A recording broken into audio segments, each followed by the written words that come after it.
The Senate will come to order. The senators will take their seats.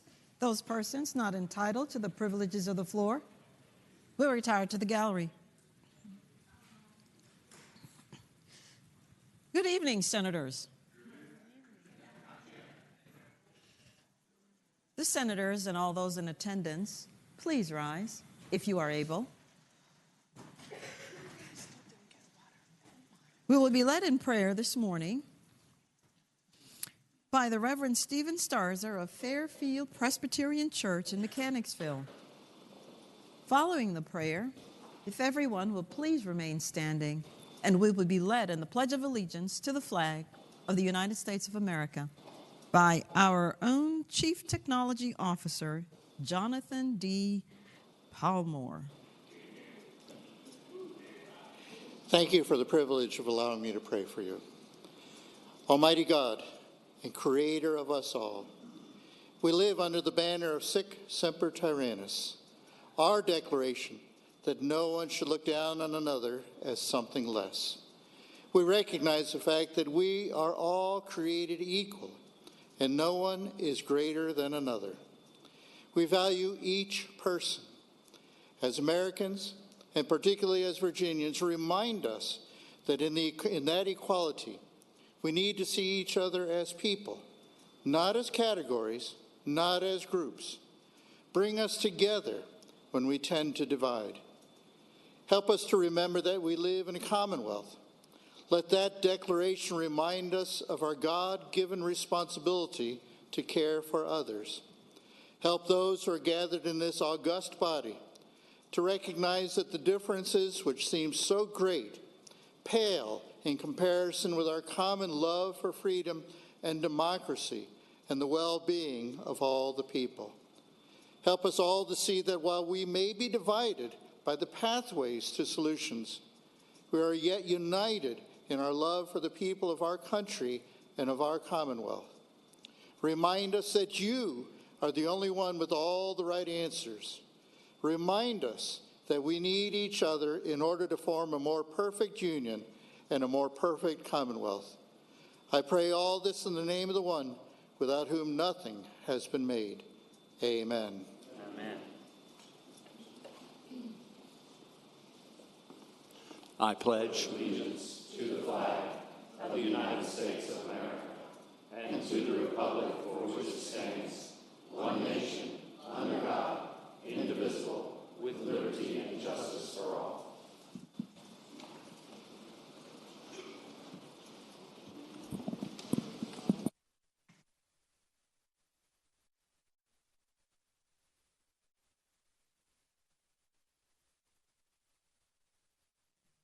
The clerk will call the roll. All those present, please vote aye.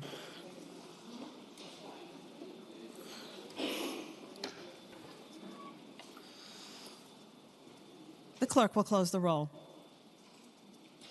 You have a quorum, Madam President. Senate Journal for Friday, March 8, 2024. The senator from Norfolk, Senator Williams Graves, moves that the reading of the journal be waived. All those in favor of waiving the reading of the journal will record their votes aye. Those opposed, no. Are the senators ready to vote? Have all the senators voted? Does any senator desire to change their vote? The clerk will close the roll. Ayes 37, noes 3. Ayes 37, noes 3. The reading of the journal is waived. The clerk will report any communications from the House of Delegates. We do not have any, Madam President. The clerk will report any communications from the governor. We do not have any, Madam President. Well, we have quickly arrived at our morning hour, and we will find out who all of our folks are, our visitors in the gallery. And the normal procedure is your senator will rise and tell us who you are, and please rise at that time, and then I will greet you, but hold your applause until after I've greeted you. And so I do now call on the senator from Hanover, Senator McDougall. Thank you, Madam President. Madam President, I rise for the purposes of introduction. The senator has the floor. Madam President, with us we have the Reverend Stephen Starzer from Fairfield Presbyterian Church. Madam President, I think he's made his way up to the gallery, but y'all might have remembered that his son Chad worked for the Senate for many years and was a great asset to our team. And we truly appreciate Reverend Starzer coming in on Saturdays. He has had the tradition of being here. We are very thankful that this is a Saturday, that he gave us the blessing that we'll actually get to leave, which is something that's not always occurred when he's given us the prayer. If you could give him the warm thanks of the Senate and thank him for what he does, not only in praying for us here today, because we certainly need it, but what he does for his parish back in Mechanicsville. Indeed. Thank you again, Reverend Starzer, for coming. And of course, it's not your first time, and it won't be your last as long as we're here. But we're so glad for your prayer and to bring us together in unity. And thank you for the sacrifices that you make in your community as you help others. Senators, let us give him the warm welcome of his Senate.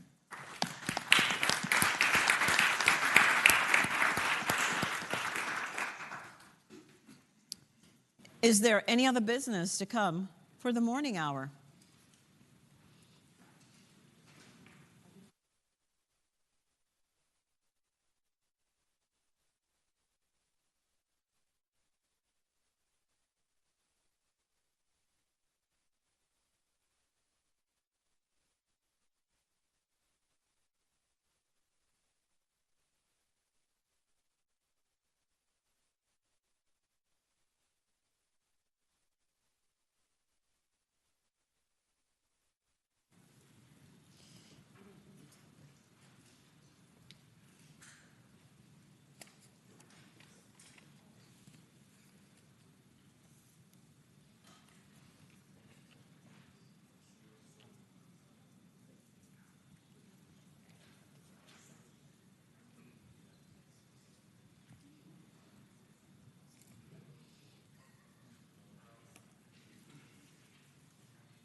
Thank you.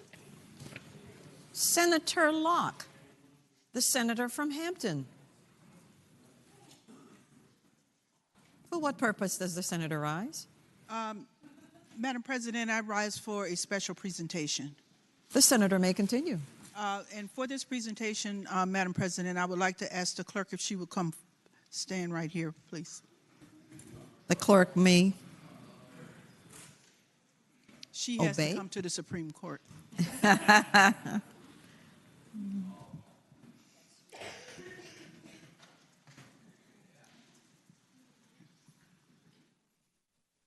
there, please, ma'am. Yes.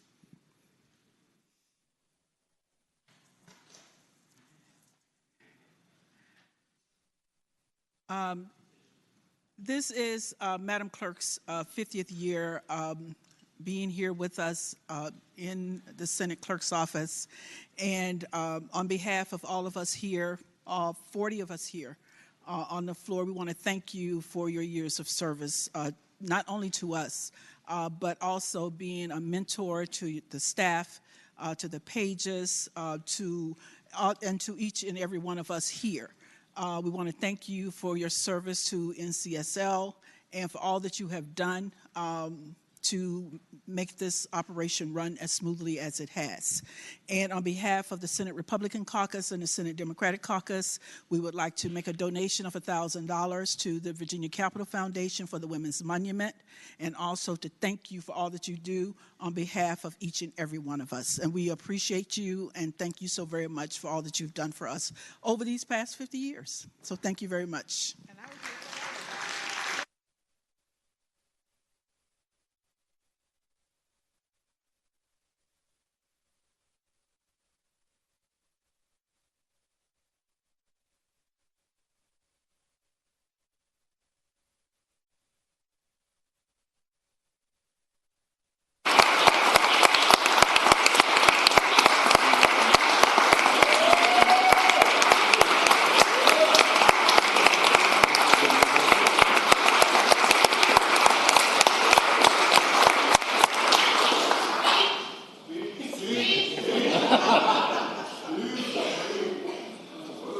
Well,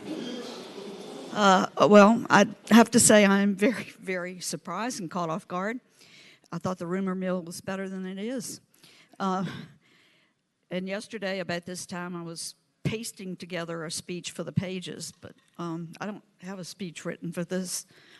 Thank you very much. It's been an honor to work for the Senate. I'm not sure I'm going to get through this.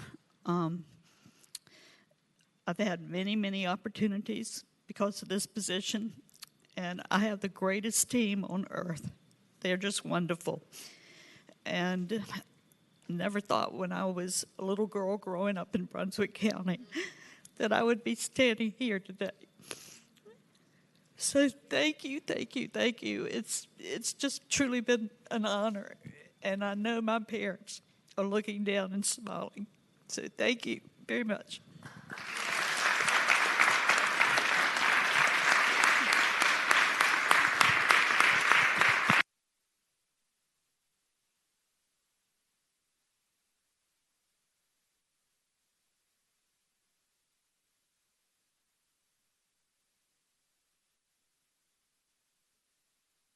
Good use. I think there's a Booker T. Washington monument being planned, and we'll designate this to that.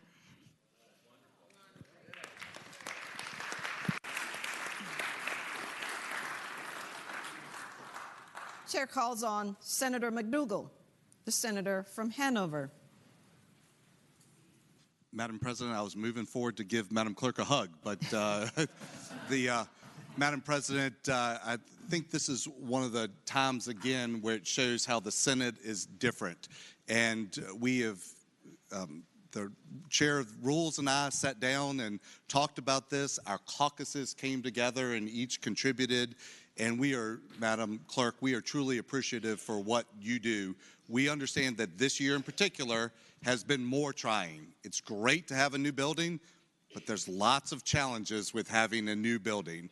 And thank you for working with us. Sometimes we can be challenging as well as we've gone through that process. But thank you for your years of service, getting us into the new building and here. And thank you for your team. They are truly amazing, and we are very appreciative, not only for the members here at the desk who we work with every day, but in our committees and everybody who keeps the operation running.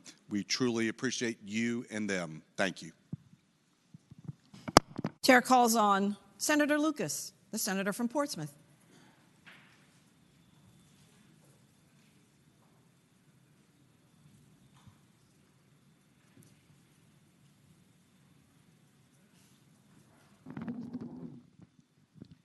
Madam President, I was about to make some remarks, but since I'm on my feet, I just wanted to add to the remarks that have been said about our clerk, Susan Clark Shaw. I think it probably would come as no surprise to anybody in this room if I were to say she has saved me from myself more times than I can count.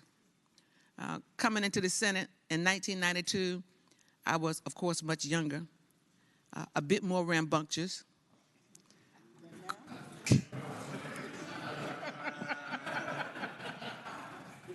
and maybe just a little bit feisty.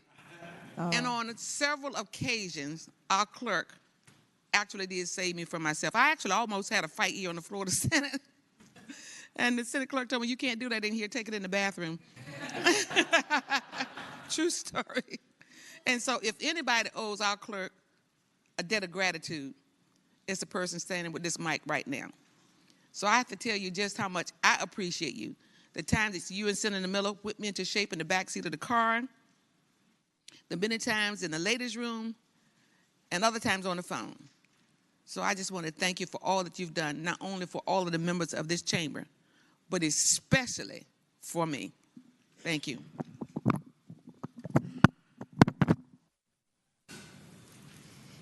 And as a privilege of the chair, I would like to speak of you, my own sentiments. I was apparently 9 years old when you first started. And when I first came, seeing you walk by, and I was in the House of Delegates, and we were very afraid of you, very afraid. because we understood that you had so much knowledge, especially. And so now that I'm here with you, it's a shock to me, and I'm so grateful for your leadership in helping me to be the best. And the reason why it looks like I half know what I'm doing, it's because of you and the staff, and I'm so grateful. Thank you.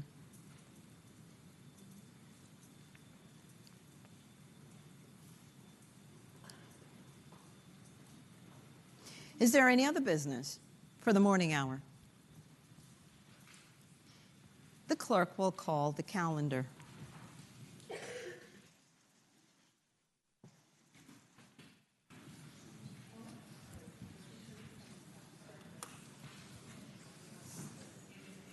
Calendar for Saturday, March the 9th, 2024. Conference reports. Page 2, House Bill 125.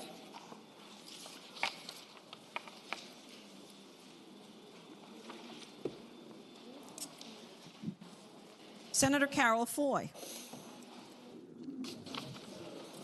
Thank you, Madam President. I ask that we adopt the conference committee report, and speaking to that. The senator has a floor. Thank you, Madam President. What has happened is that it's an increase in special justice and evaluator fees. The Senate and the House had two different amounts. And now we're going to go with the House amount, which is more, because these special justices and evaluators should get paid more for the complex jobs that they do. So we ask that the Senate adopt the conference committee report. The question is, shall the Senate adopt the conference committee report? Those in favor will record their votes aye. Those opposed, no. Are the senators ready to vote? Have all the senators voted? Does any senator desire to change their vote? The clerk will close the roll. Ayes 40, no 0. Ayes 40, no 0. The report is adopted. Page 3, House Bill 267. Senator Boysko, the senator from Northern Fairfax County.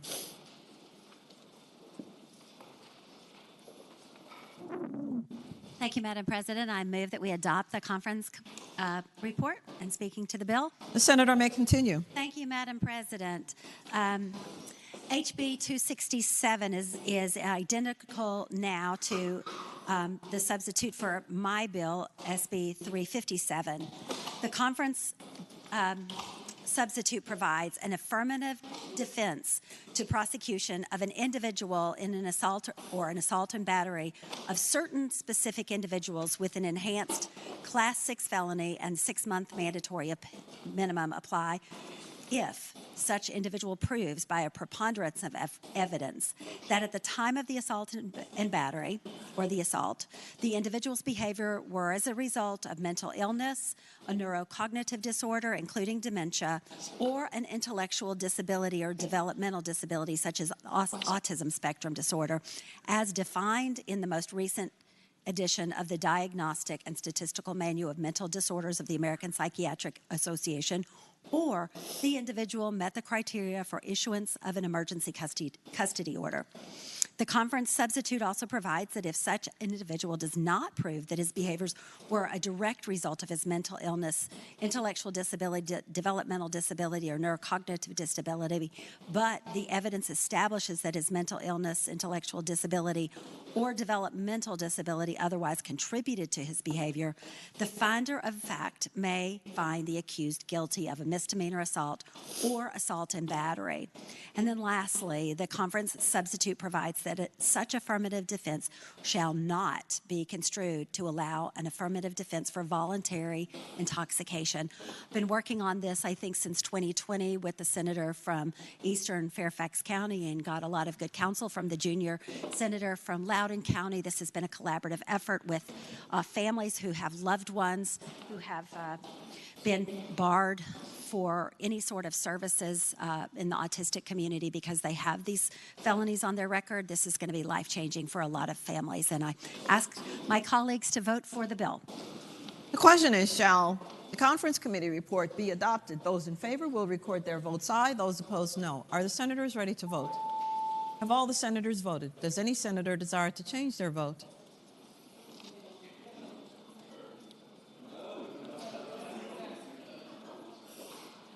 The clerk will close the roll. Ayes 21, noes 19. Ayes 21, noes 19. Conference, Report is adopted. page 3, conference report on House Bill 277. Senator Pekarsky, the senator from Western Fairfax County. Thank you, Madam President. I move that we accept the conference committee, and speaking to that motion. The senator has the floor. Thank you, Madam President. This is a bill that requires anyone that sells a ticket to an event to display the total price of such ticket at the point where it is first displayed. As part of the conference compromise, we added that the total price had to be displayed upon the first time you select the ticket and before the point where you are inputting your payment details. This bill places the authority of dealing with infractions to the Attorney General to recover civil penalties between $1,000 and $5,000 for each violation. I move passage of the conference report. The senator from Rockingham, Senator Obenshain.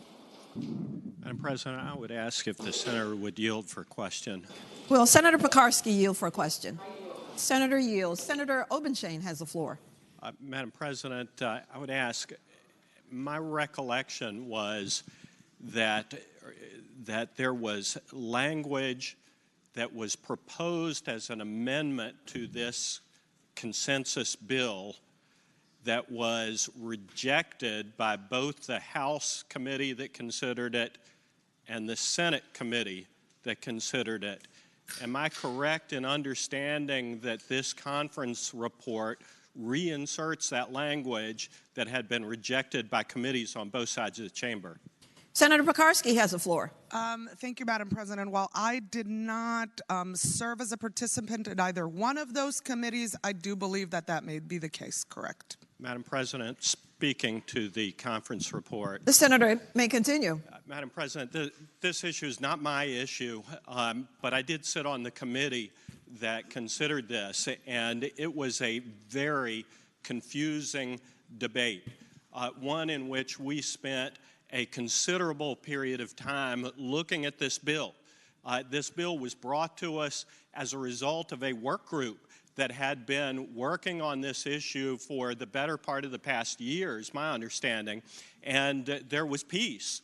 And at the 11th hour in committee, language was proposed to be added to this, and my understanding is that this language that has found its way back into this conference report is language that New York put in their statute. It is the language at lines 22 through 23, essentially, and that language is the subject of litigation in New York. If anybody can make heads or tails of that language, I would be grateful if you would explain it. But I would respectfully submit that we took this bill through the legislative process. We worked it hard. Both committees considered this, and on a bipartisan basis, this isn't a Republican issue, it's not a Democrat issue, this is just one of these issues we're trying to fix. We rejected that language. I think that the product of the committee work was good. I would hope that we would reject this conference report, not to kill this bill, but to send it back into conference, and hopefully the conference committee can put together a conference report that reflects the good work of both House and Senate committees. Madam President. Senator Pekarsky. Thank you, Madam President. Just speaking to that, it is my understanding there was no work group on this bill. This was a bill brought by a patron who worked with stakeholders to try to, bring forth what he thought was the best bill at the time. It did go through the process. However, part of that process is, of course, conference. And we can decide what to do, but I will say that this addition that came out from the conference committee is not the exact language that was used in New York, and the committee initially accepted this language. But then there were some other steps in between of bills getting squished together and so on and so forth. I hope that is helpful. Again, I was not on that committee, but I do think this is a good step to a problem that many of us have faced when it comes to displaying total price of ticketing at events, which is what the point of this bill is. And I do think that is something that brings us together. Again, I move passage. Thank you, Madam President. The question is, shall the bill pass? Those in favor will record their votes aye. Those opposed, no. Are the senators ready to vote? Have all the senators voted? Does any senator desire to change their vote? The clerk will close the roll. 17, noes 23. Aye 17, noes 23. The report is not adopted. On page 4, House Bill 419, I'm sorry. Senator Marsden, the senior senator from Fairfax County. Thank you, Madam President. I move that the conference report be agreed to. And speaking to that, The senator has the floor. thank you, Madam President. This bill and my cognate, Senate Bill 461, called for a forest land and urban tree canopy conservation plan. My bill was basically a study of how to study it. This actually provides the language to study the loss of forest canopy that we're experiencing here in the Commonwealth, and to create a plan, publish it, review it every 5 years, creates a technical committee to continue to review it. It's reviewed by the Board of Forestry. I think it's something that's very, very important, and I think it was a far more comprehensive bill than my 461. And so I would, again, urge the body to agree to the conference report. Just to clarify, we are speaking on House Bill 309.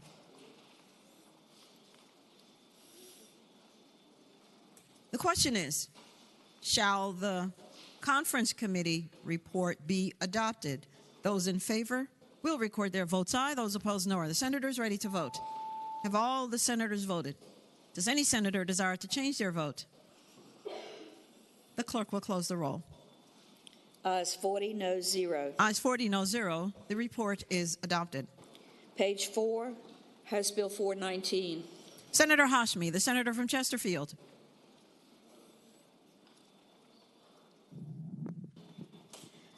Thank you, Madam President. I move that the conference report for HB 419 be adopted, and speaking to that motion. The senator has the floor. Thank you, Madam President. This bill, HB 419, is similar to the Senate cognate that we have already passed that was patroned by Senator Locke, and this is with regard to our early childhood care program, making sure that those families that need support and funding in order to have equitable access to early childhood care will be able to receive that. It also includes support for enhancing our workforce in early childhood education. Again, I renew my motion that we adopt the conference report for HB 419. The question is, shall the report be adopted? Those in favor will record their votes aye. Those opposed, no. Are the senators ready to vote? Have all the senators voted? Does any senator desire to change their vote? The clerk will close the roll. Ayes 39, noes 1. Ayes 39, noes 1. The report is adopted. Page 5, House Bill 624. Senator Hashmi.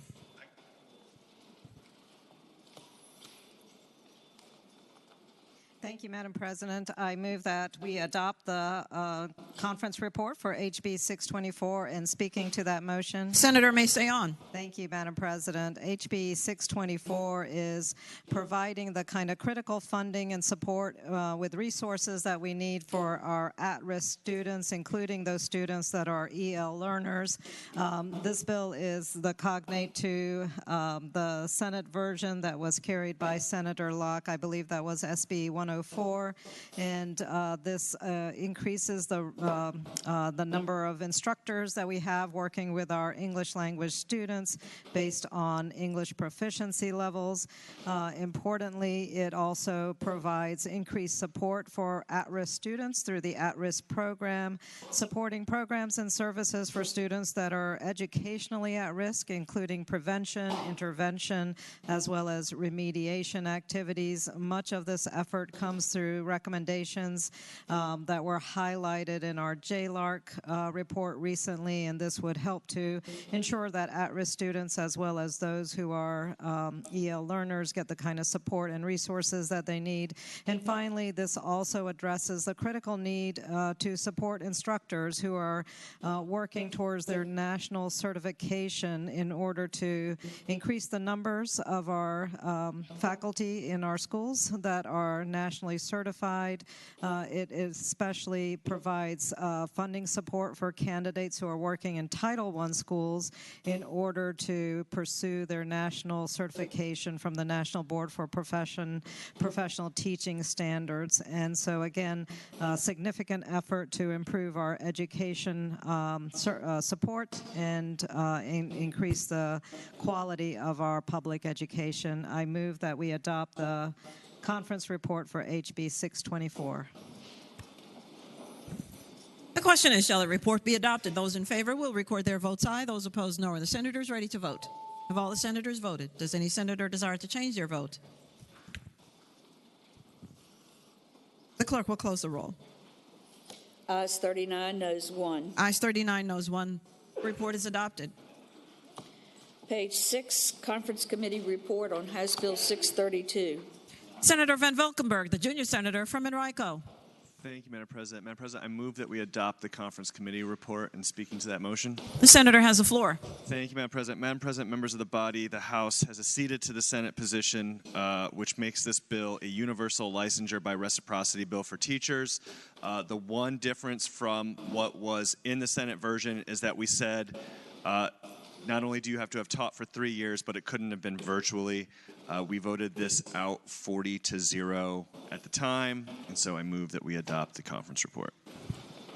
The question is, shall the conference report be adopted? Those in favor will record their votes aye. Those opposed, no. Are the senators ready to vote? Have all the senators voted? Does any senator desire to change their vote?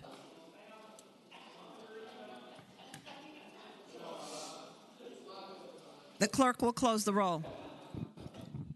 Ayes 40, noes 0. Ayes 40, no 0. The report is adopted. Page 6, Conference Committee Report on House Bill 715. Senator Deeds, the senator from Charlottesville. Madam President, I move that the conference report be adopted, and I'd like to speak to that. The senator has the floor. This is the annual capital outlay plan, and it's 6-year capital outlay plan. We're required to do it.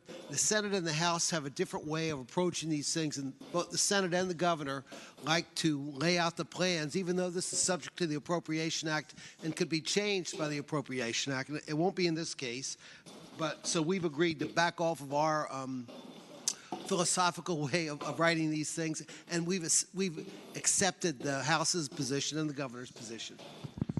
So again, I hope that you will pass this conference report. The question is, shall the conference committee report be adopted? Those in favor will record their votes aye. Those opposed, no. Are the senators ready to vote? Have all the senators voted? Does any senator desire to change their vote? The clerk will close the roll. Ayes 40, noes 0. Ayes 40, no 0. The report is adopted. Page 7, House Bill 818. Senator Locke, the senator from Hampton. Thank you, Madam President. I move that we adopt the conference report for House Bill 818 and speaking to that. Senator has the floor. Madam President, House Bill 818 is identical to Senate Bill 36, which we adopted on yesterday. The bill remedies the ruling of the Glass v. Wheeler case, which dealt with local governments and council members, elected officials' ability to attend public meetings. The conference report provides a compromise for all parties involved with regard to being able to attend those meetings. And with that, I move that we adopt the conference committee report for House Bill 818. The question is, shall the conference committee report be adopted? Those in favor will record their votes aye. Those opposed, no. Are the senators ready to vote? Have all the senators voted? Does any senator desire to change their vote? The clerk will close the roll. Ayes 40, no 0. Ayes 40, no 0. The report is adopted. Page 7, House Bill 1022. Senator Surreville, the senator from...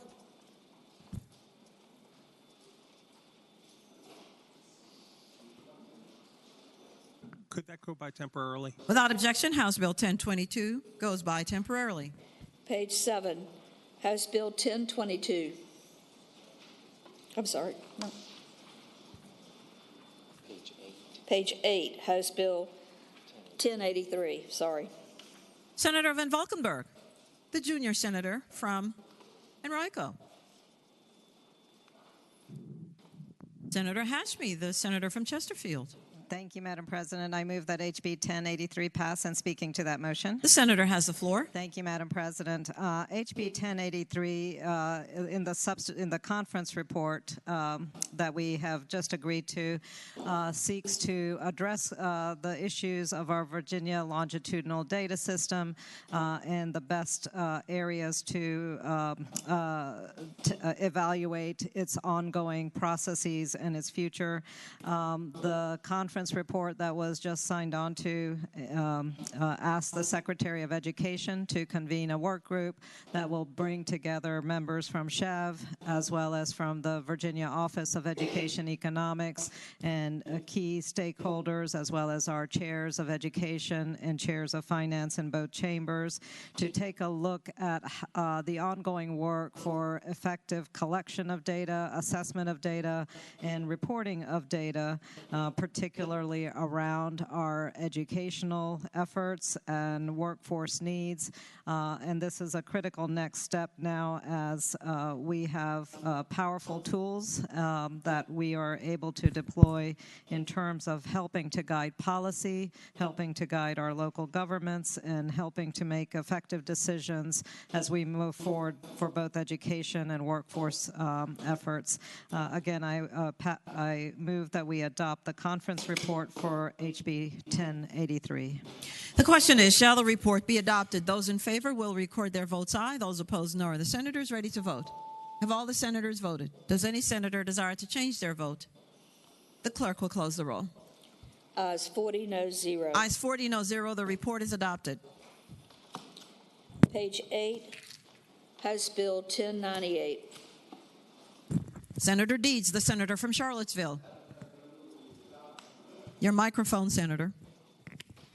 Madam President, I move that we adopt the conference report. I'd like to speak to that. The senator has the floor. Madam President, ladies and gentlemen of the Senate, this is a bill that provides 10 days of unpaid bereavement leave for employees of employers of 50 or more. And in the committee, we turned this into a study to try to get a better handle on how we could provide this sort of leave. But in the conference committee, the House prevailed on us to get a bill passed that allows that we took the Commonwealth, the state employees out, so it has no fiscal impact for the state. But it provides 10 days of unpaid leave for employers of 50 or more as it is right now. Again, I hope that you'll pass the conference report. Senator McDougall, the senator from Hanover.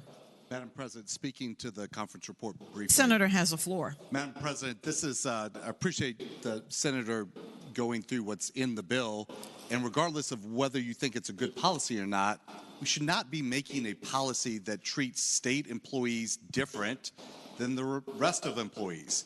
If we feel that this is a strong enough policy that businesses have to deal with it, then the state should have to deal with it too. They should be included. And certainly the fact that it has a fiscal impact and is going to cost money means that it is going to cost money to individual business owners too. We should not be treating state government differently from our friends who struggle each and every day to keep their businesses afloat. Senator Rome, the senator from Western Prince William. Thank you, Madam President. Speaking to the conference report. The senator has the floor. Thank you, Madam President. I just want to offer a different point of view from what we just heard from the senator from Hanover, because we do have a lot of precedent in this body for passing bills where state government employees are treated differently from private and vice versa. For example, in the past, this body has agreed on one of my bills where we were working to extend health insurance coverage for state-of-the-art prosthetic devices for people in the limb loss community. And when my bill, when it was coming out, we had originally included everyone in this that could be covered, including state employees. And yet, through the legislative process, state employees were taken out of that. And now we actually have a gap in law where you have basically some groups of folks who are covered with this and then some who are not, including more recently people in the ACA. So just wanted to say that there is existing precedent for having conference reports like this. And of course, we want to make sure that everyone can have leave when they need it the most. And at the same time, let's work to make progress where we can get it. Thank you, Madam President. The question is, shall the conference committee report be adopted? Those in favor will record their votes aye. Those opposed, no. Are the senators ready to vote? Have all the senators voted? Does any senator desire to change their vote? The clerk will close the roll. Ayes 22, noes 18. Ayes 22, noes 18. The report is adopted. Page 8, House Bill 1361. Senator McPike, the senior senator from Prince William. Madam President, you'll have to defer to Senator DeStaff. I have not signed off on the report. Haven't seen the report, just pulled it up. I'm not going to vote for it, so someone else can move it.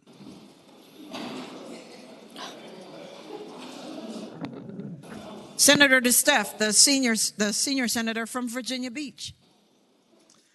Madam President, so let me walk through what this, I'm sorry, I move the adoption of the conference committee report, speaking to that. The senator has the floor. Madam President, what this now does as a conference, this was the Made in America bill, giving preferential treatment to Virginia and U.S. Companies. This has gone back to Virginia and U.S. companies within a 10% plus or minus on each bid. So it put it in a better posture. It also puts back in, to the extent that this section conflicts with federal law or regulations, that that section will, or this bill will not apply. And then it puts an enactment clause on, it puts a provision where this sunsets in 2027. So if we're going the wrong direction, it gives the opportunity to pull the plug. So, Madam President, with that explanation, I would like to move that we adopt the conference committee report for House Bill 1361. Senator Van Valkenburg, the junior senator from Enrico. Thank you, Madam President. Speaking to the conference. The senator has the floor. Thank you, Madam President. I, too, signed on to this report, and I think it's important to note that what this bill is doing is it's simply saying if a Virginia business is within 10% of a business from out of the state that's made a bid, that Virginia business gets a chance to match. I think that's fair. I think we should want Virginia businesses to thrive, and so that's why I signed on to it, and I hope people will vote for it. Senator McPike, the senior senator from Prince William. Thank you, Madam President. Speaking against the conference report. The senator has the floor. So just so the body understands, this is brand new legislation as crafted in this conference report.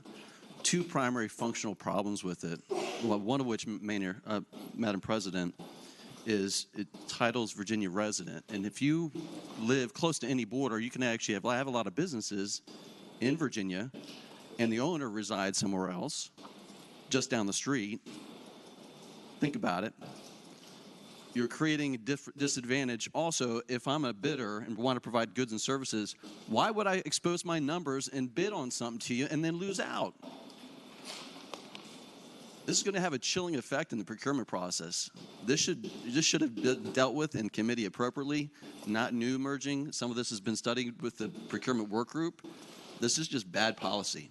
and I'd hope the conference report be rejected and maybe take on the senior senator from Chesapeake's language, which passed the body, which was much more narrow and much more simplified. Thank you, Madam President. The question is, shall the report be adopted? Those in favor will record their votes aye. Those opposed, no. Are the senators ready to vote? Have all the senators voted? Does any senator desire to change their vote? The clerk will close the roll. Ayes 31, noes 9. Ayes 31, noes 9. The report is adopted. House Bill 1505. Senator Aird, the senator from Petersburg. Thank you, Madam President. I move adoption of the conference report. The senator has the floor. Thank you, Madam President. On this bill, we simply add on line 58 clarifying languages around that, making sure the policies are institutional policies. And then on line 59, we add clarifying language regarding additional activities that a student athlete may also be allowed to participate in, just ensuring that it does not interfere with their eligibility as a student athlete first. And so I'd ask that we continue to move this conference report forward. Question is, shall the conference committee report be adopted? Those in favor will record their votes aye. Those opposed, no. Are the senators ready to vote? Have all the senators voted? Does any senator desire to change their vote?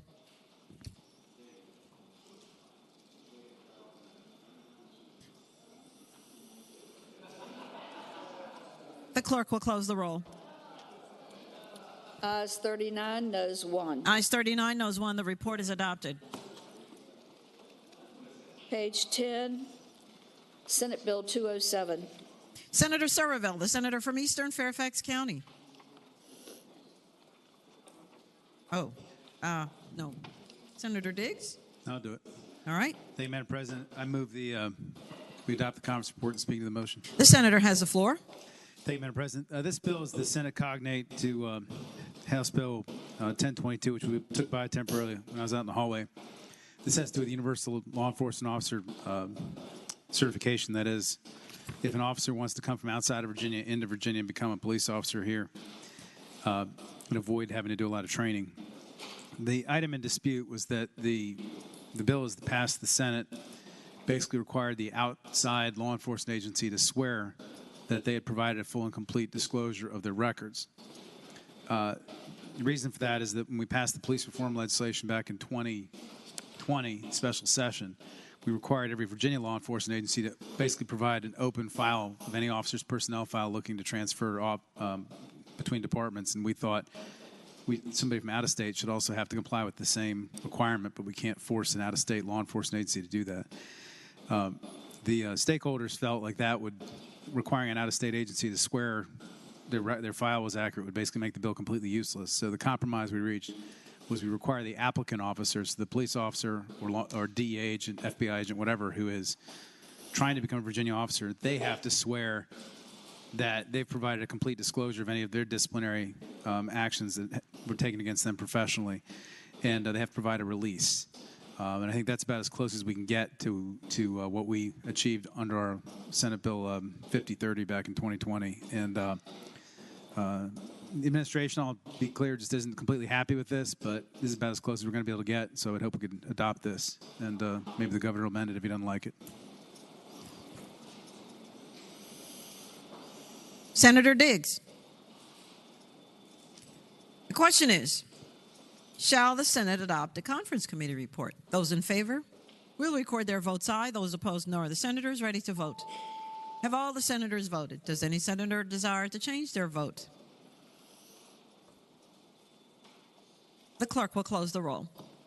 Ayes 40, noes 0. Ayes 40, no 0. The report is adopted. On page 10, Senate Bill 272.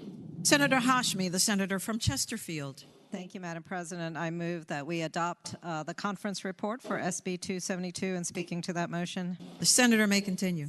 Thank you, Madam President. We are adopting the House substitute for SB 272, which actually returns the bill to the original posture that we were supporting in the Senate initially.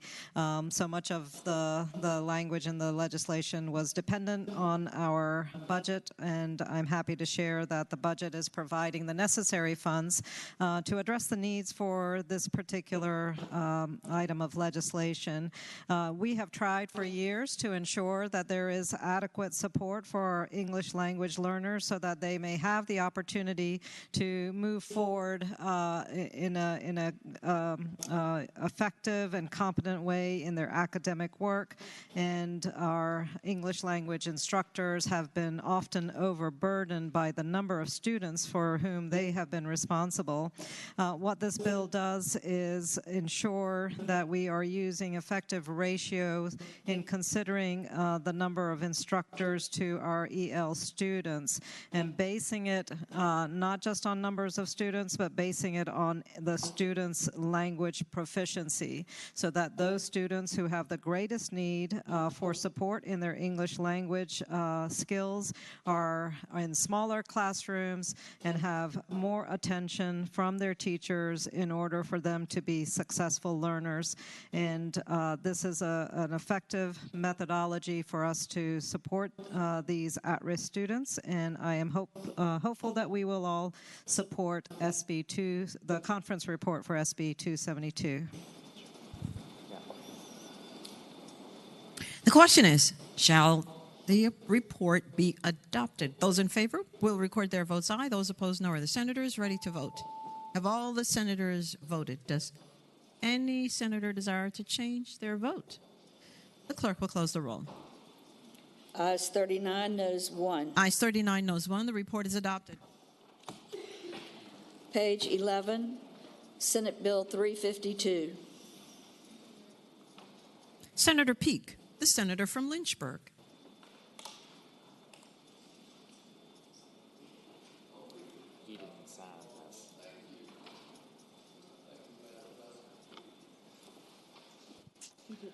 I ask that we adopt the committee report. Senator, I am told that the report has not yet been signed, so if we'll just... No, he didn't sign. Just he. You didn't sign the report. Well, they signed. We were in caucus, and they've got 2 on it. I'm in favor of it. I ask that it pass. I'll sign it if we've got it. We've got it. No, that's okay. It's okay. Got it? It has to match the House, so we're good. Speak to the bill. The senator has the floor. Thank you, Madam President. This as it says, this is trying to address the teacher shortage in the CTE field, so we are trying to ease up some of the licensure procedures. There's been a long back and forth with the House and some proposed changes, but this conference report actually adopts what the Senate passed 40-0 to help address the teacher shortage for CTE education in our high schools. So I ask that the bill pass.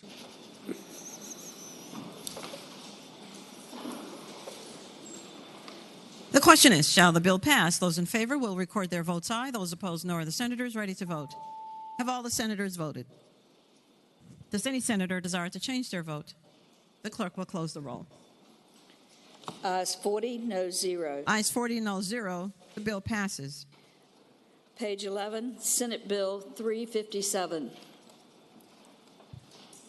Senator Boysko, the senator from Northern Fairfax. Thank you, Madam President. I move the conference report be adopted. And speaking to the bill. The senator has the floor. Thank you, Madam President. This is the cognate that I have carried to HB 267 that I explained earlier.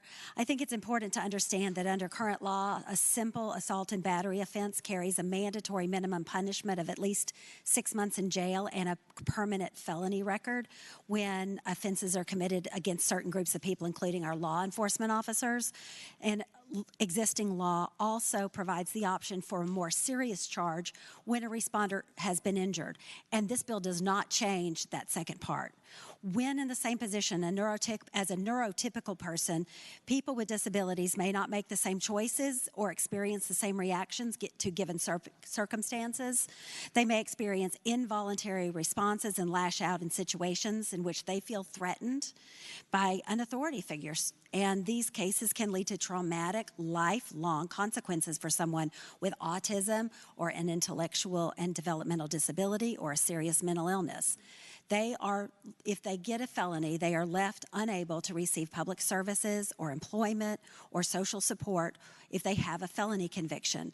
That further exacerbates the trauma that they experience and for themselves and their families, leaving them really trapped. And so this bill that we have been working on for years is very narrowly crafted. It aims towards this very small population of people who are disproportionately affected by mandatory minimums, which do not give a judge any, adequate leeway to make decisions based on the facts of the specific case and the person and considering their disability to the extent that we need them to.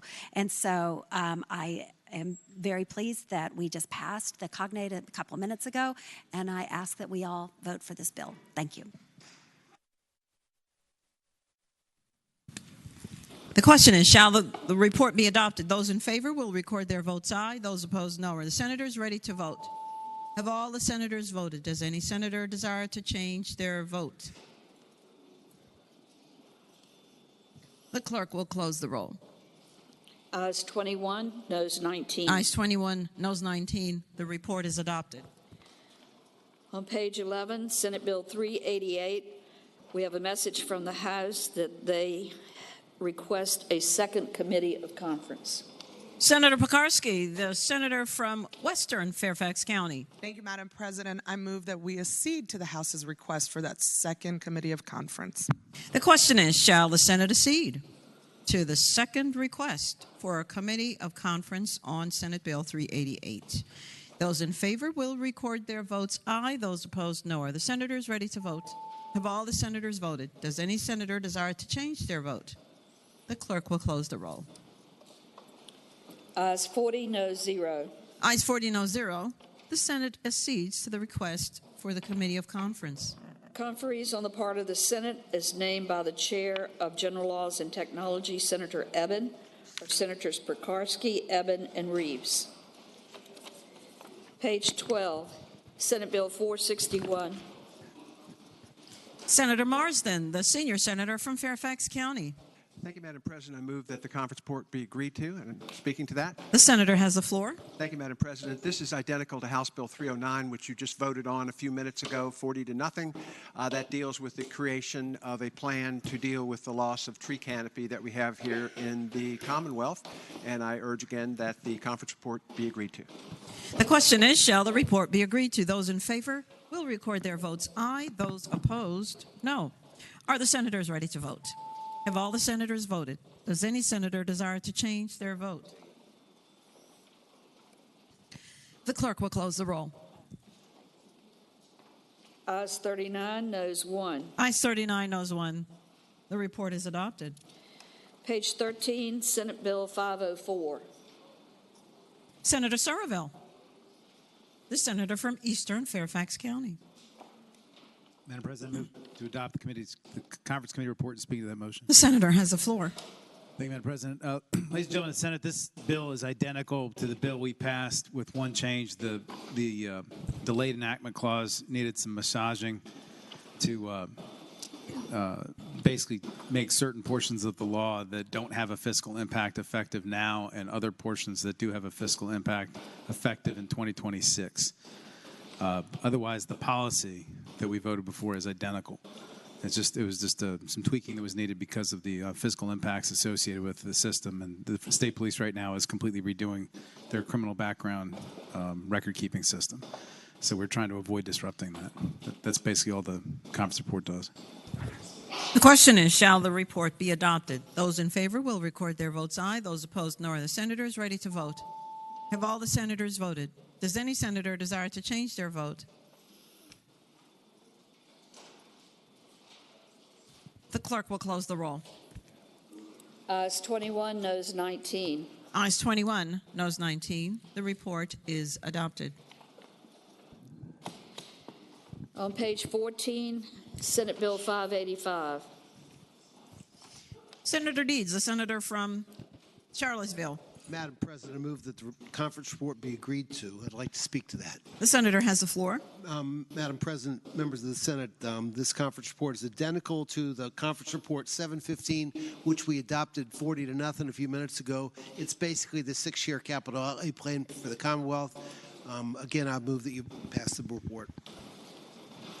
The question is, shall the report be adopted? Those in favor will record their votes aye. Those opposed, no. Are the senators ready to vote? Have all the senators voted? Does any senator desire to change their vote? The clerk will close the roll. Ayes 39, no 0. Ayes 39, no 0. The report is adopted. On page 14, Senate Bill 586. Senator Pekarsky, the senator from Western Fairfax. Thank you, Madam President. I move that we accept the conference committee report. Speaking to the motion. The senator has the floor. Thank you, Madam President.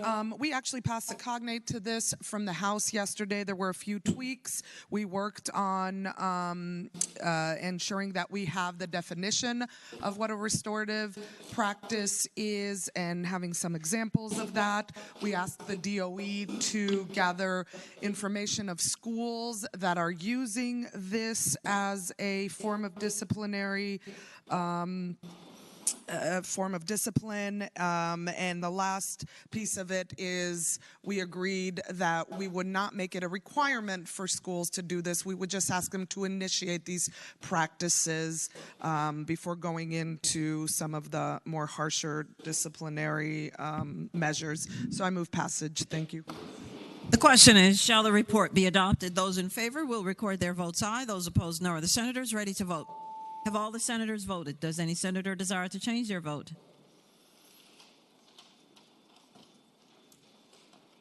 The clerk will close the roll. Ayes 21, noes 19. Ayes 21, noes 19. The report is adopted.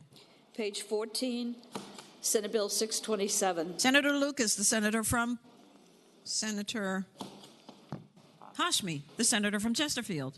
Thank you, Madam President. I move passage of the conference report for SB 627 and speaking to that motion. The senator has the floor. Thank you, Madam President. This body has already passed out the conference report for the House cognate, and this is the Career and College Readiness Fund that would be established to help our students who are in high school be able to access dual enrollment. While the language in the bill still needs some work, and we still need to continue to work on appropriately funding our dual enrollment programs across the Commonwealth. This takes us one step forward in ensuring that access to opportunities for taking college-level courses is available for all students. Sometimes it's the cost of dual enrollment that serves as a barrier to many families, and we don't have a consistent methodology across the Commonwealth for funding dual enrollment. Sometimes the school divisions will carry the cost. Other times families are responsible for part of the cost.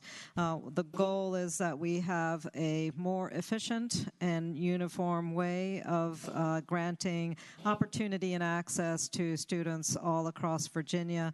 This will helpfully get us started in that process, and we're going to continue to work on improving access to dual enrollment over the next year or two. And I renew my motion that we adopt the conference report for SB 627. The question is, shall the report be adopted? Those in favor will record their votes aye. Those opposed, no. Are the senators ready to vote? Have all the senators voted? Does any senator desire to change their vote? The clerk will close the roll. Ayes 40, noes 0. Ayes 40, no 0. The report is adopted. Returning to page 7, House Bill 1022.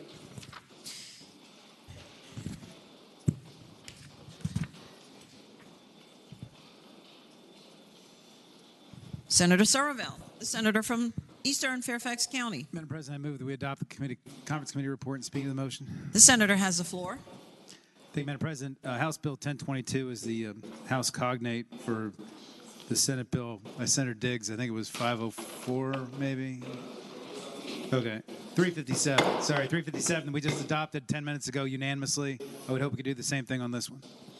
Question is, shall the report be adopted? Those in favor will record their votes aye. Those opposed, no. Are the senators ready to vote? Have all the senators voted? Does any senator desire to change their vote? The clerk will close. Ayes 38, no 0. Ayes 38, no 0. The report is adopted. On page 6, House Bill 712. Senator Deeds, the senator from Charlottesville. Madam President. Senator McDougall, the senator from Hanover. Madam President, I ask that the Senate adopt the conference committee report and speak into the motion. The senator has the floor. Madam President, this is a report. There's a Senate cognate coming in just a few moments. But as we went through the process, we had some differences about whether this should be annual or biannual, and the House came to the Senate position of biannual, and we went to the House position of referencing the Constitution specifically. So with that, I'd renew my motion that it be agreed to. The question is, shall the report be adopted? Those in favor will record their votes aye. Those opposed, no. Are the senators ready to vote? Have all the senators voted? Does any senator desire to change their vote? The clerk will close the roll. Ayes 40, no 0. Ayes 40, no 0. The report is adopted. Page 9, House Bill 1443. Senator Deeds, the senator from Charlottesville. Madam President, I move that the conference report be adopted, and I'd like to speak to that. The senator has the floor. You may recall that this is the bill that had to do with contacting jurors after a trial and preventing intimidating contact. It's limited in the conference report to when a defendant contacts a juror after the trial's over and intimidates or threatens or harasses the juror with respect to that juror's service as a juror. It's a Class 1 misdemeanor. I hope you'll adopt the report. The question is, shall the report be adopted? Those in favor will record their votes aye. Those opposed, no. Are the senators ready to vote? Have all the senators voted? Does any senator desire to change their vote? The clerk will close the roll. Ayes 40, no 0. Ayes 40, no 0. The report is adopted. Page 12, Senate Bill 399.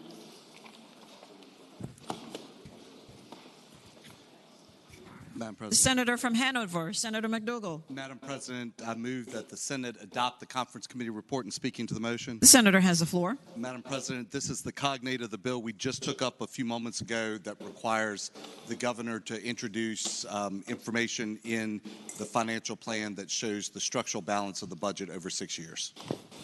The question is, shall the report be adopted? Those in favor will record their votes aye. Those opposed, no. Are the senators ready to vote? Have all the senators voted? Does any senator desire to change their vote? The clerk will close the roll. Ayes 40, no 0. Ayes 40, no 0. The report is adopted.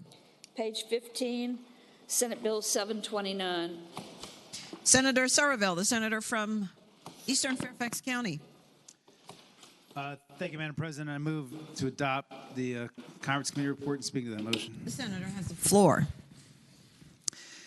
Thank you, Madam President. This is the bill about the Virginia Clean Energy Innovation Bank, which is probably the biggest bill that's flown under the radar that you all will vote on this session. It's actually kind of a big deal, but you haven't heard a lot of talk about it. The investment, the IRA, the federal act that makes about $350 billion of low-interest energy loans available to the states. This bill allows Virginia to access that $350 billion pool of loans. The budget, the conference report we're going to be voting on in a little bit, has $10 million in it. With that $10 million, Virginia can leverage over $330 million in low-interest loans that can be used for things like solar on schools, methane capture on sewage plants, climate resiliency projects, flooding projects, et cetera. And this authority is designed to use that $10 million and turn it into $330 million. And I think that the administration might actually ask for more money assuming we continue a budget discussion here. The difference is in this report, based on the one you saw earlier, is this remains an independent authority. The administration wanted to put it under the Department of Energy. We couldn't agree to that for a couple of reasons. The governing board has 4 appointees from the House, 4 from the Senate, 4 from the governor, which is different than the one you saw. This bill has limits on, it says only 15% of the projects it funds can be either coal bed, methane, or nuclear. We wanted to make sure that this invested in other things like solar, methane reduction, climate resiliency projects. It requires a presentation of a strategic plan to the General Assembly, requires consultation with DEQ and DCR regarding flooding and resiliency projects. Also, the House had added an expiration date on the bill of 2026, which doesn't make any sense because the loans are going to last more than 2 years. They're going to be 20-year loans. But I think that once this is placed into law, you're all going to find that your localities are going to really love this, because this allows our schools to put, for example, solar panels on their schools at half the price they can today, because they don't have to use either their bonded debt or they don't have to use their full faith and credit in order to access money to construct solar. They can use the federal government's credit with a tiny little bit of state money. So I'm really excited about this. I hope we can adopt it. I'm looking forward to working with the administration on it, assuming we can continue our budget discussion. And maybe we can even soup it up further. But that's basically the differences between the original bill that passed out of here and the conference report that's before you today. I'm happy to take any questions.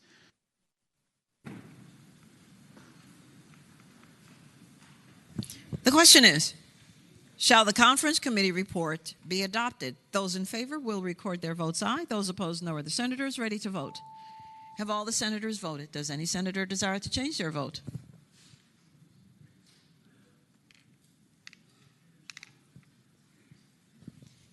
The clerk will close the roll.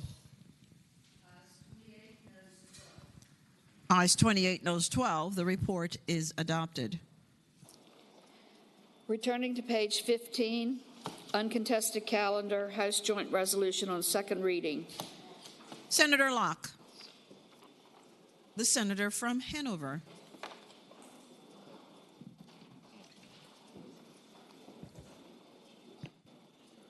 Thank you, Madam President. I move that we suspend the rules and waive the third reading. The question is, shall the reading of House Joint Resolution 402 be waived? Those in favor will record their votes aye. Those opposed, no. Are the senators ready to vote? Have all the senators voted? Does any senator desire to change their vote?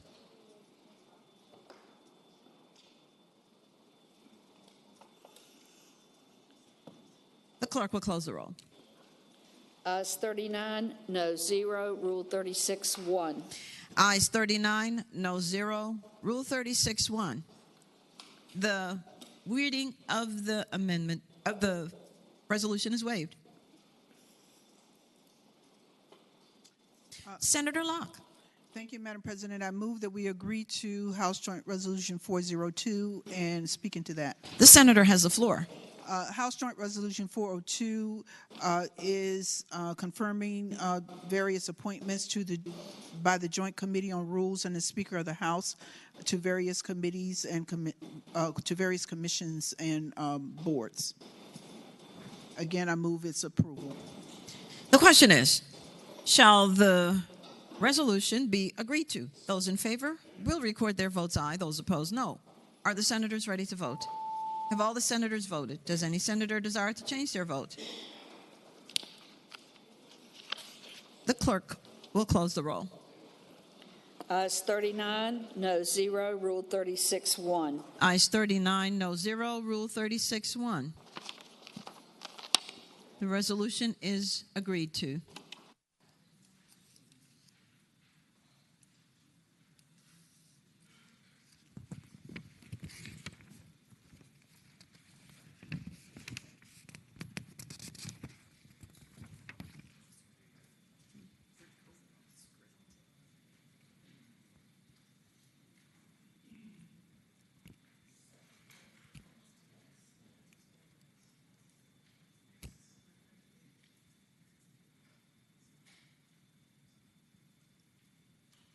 If you turn to page 11, we have the second committee of conference report on Senate Bill 388.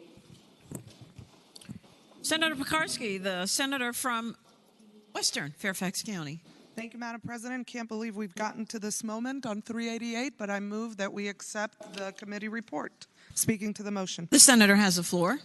Okay, thank you, Madam President. This is a consumer and small business protection bill that promotes market competition, that passed out of this chamber on a strong bipartisan vote of 28 yes to 11 no. Since we took that vote, we have continued to work with many stakeholders and industries to ensure that there is clarity behind the intention of this bill, which is that a business can charge whatever they desire for a good or service but they must disclose that full price upfront to the consumer. This only, of course, targets mandatory fees that are required to make a purchase. It does not take into account taxes or other government-imposed fees. And it is also of note, it should be noted rather, that industries that are affected under this bill are only those that fall under the Virginia Consumer Protection Act. And I move passage of the report. Thank you. Senator Subramaniam, the senior senator from Loudoun. Thank you, Madam President. Speaking to the conference report. The senator has the floor. Thank you, Madam President. I just want to say this is a great bill. I'm so glad that we were able to stick to our guns. This is something that will, I think, getting rid of these junk fees and getting rid of all these hidden fees will really help consumers save hundreds, if not thousands of dollars a year, and it's going to help a lot of working families. So I congratulate the senator and hope we can accept the conference report. The question is, shall the conference committee report be adopted? Those in favor will record their votes aye. Those opposed, no. Are the senators ready to vote? Have all the senators voted? Does any senator desire to change their vote?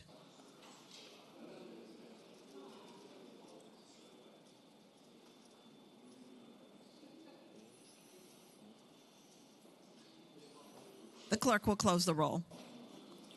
Ayes 21, noes 18. Ayes 21, noes 18. The report is adopted. Returning to page 3. House Bill 277, the House requests a second committee of conference. Senator Pekarsky. The Senate requests a second. The Senator Pekarsky, the senator from Western Madam Fairfax. Senator Subramaniam, the senior senator from Loudoun. Thank you, Madam President. Having voted on the prevailing side by which we did not accept the conference report for HB 277, I ask that we move to reconsider that vote. The question is, shall the vote by which House Bill 277, the conference committee report, was not adopted, be reconsidered? Those in favor of that motion will record their votes aye. Those opposed, no. Are the senators ready to vote? Have all the senators voted? Does any senator desire to change their vote? The clerk will close the roll. Ayes 39, noes 0. Ayes 39, no 0. The vote is reconsidered. Senator Pekarsky, the senator from Western Fairfax County. Thank you, Madam President. I move that we pass the conference committee report, and having previously spoken to that report, I again ask that we move it. Senator Obenshain, the senator from Rockingham. Madam President, having previously spoken in opposition to this conference committee report, I renew my opposition to it. Look, you know, we have committee processes for a reason, when both the House and the Senate committee consider specific language, take testimony on it, and reject it, I don't know why we would put it back in on the floor on the last 10 minutes of session. And I get that feelings get hurt and we're worried about how people down the hall may feel about the action in here, but what's right is right and what's wrong is wrong. We ought not be doing this. The question is, shall the conference committee report be adopted? Those in favor will record their votes aye. Those opposed, no. Are the senators ready to vote? Have all the senators voted? Does any senator desire to change their vote? The clerk will close the roll. Ayes 19, noes 19.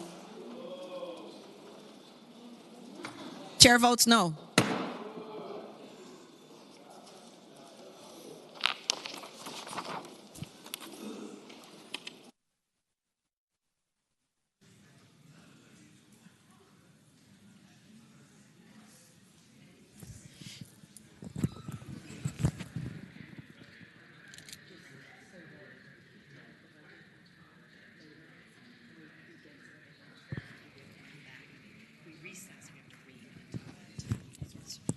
The Senate will be at ease while some administrative functions are being done.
Senator Lucas, the senator from Portsmouth. Thank you, Madam President. Madam President, before making the motion on the conference reports, I would like to make some brief comments. The senator has the floor. Thank you, Madam President. The budget before you today represents funding that prioritizes the citizens of the Commonwealth. It places the focus on educating our children, the future of this great state. You can have not done anything better, and we cannot have the needed workforce or economic growth without investments in education. Everyone on this Senate floor knows that my experiences have shaped me to stand strong in my beliefs. The conference report provides for an even stronger Virginia, and we have worked tirelessly to include voices from both parties and both bodies. This means that there had to be compromise along the way. While compromises can be exceptional, it has to be extended in both directions and always in the best interest of the Commonwealth and the nation. I will not compromise if it endangers the Commonwealth's future. I will not back down. The governor's proposed introduced budget, which was never law, prioritized income tax cuts for the wealthy while providing no real benefit to the majority of Virginians. He paid for the proposed cuts by increasing sales tax by 15% and applying it to new economy categories. The conference report before you today does not increase the overall sales tax rate, but rather expands the sales tax base. Why should someone buying a CD, DVD, or book pay sales tax while that purchase goes untaxed if it is streamed or digitally downloaded? The conference report has narrowed the new economy categories and businesses to only software. Software used by a business represents the end user just like an individual using Microsoft 365. Businesses should help support the cost to cover programs that benefit them and their employees, like child care, education, and transportation. Expanding the sales tax base ensures long-term predictability in revenue. We cannot believe that taxes can be further reduced from what we have already done over the last few years and also cover the inflationary cost of public education and Medicaid long-term. For some of us here, we have experienced the cyclical nature of our economy and the deep cuts that we've had to make in services during the downturn. We, as a legislature, continue to prioritize structural balance because we traditionally serve longer than any one governor, and many of us have to correct those courses after they leave. The budget maintains structural balance between revenue and spending and ensures funding is ongoing rather than just one time. It provides needed pay raises for teachers, enhanced funding for students needing more support, expanded child care, investments to protect our natural resources, and ensures affordable higher education. The conference report also prepares for uncertainty by using cash to pay for most capital projects and reserving the predicted increases in Medicaid costs. The budget before you today is a strong start for pushing Virginia forward. I want to extend my thanks to Chairman Torian, our conferees, and our wonderful committee staff. I encourage you to support this budget that invests in public education, mental health, and public safety. Madam President, I now move that we agree to the conference committee report on HB 29. Senator McDougall, the senator from Hanover.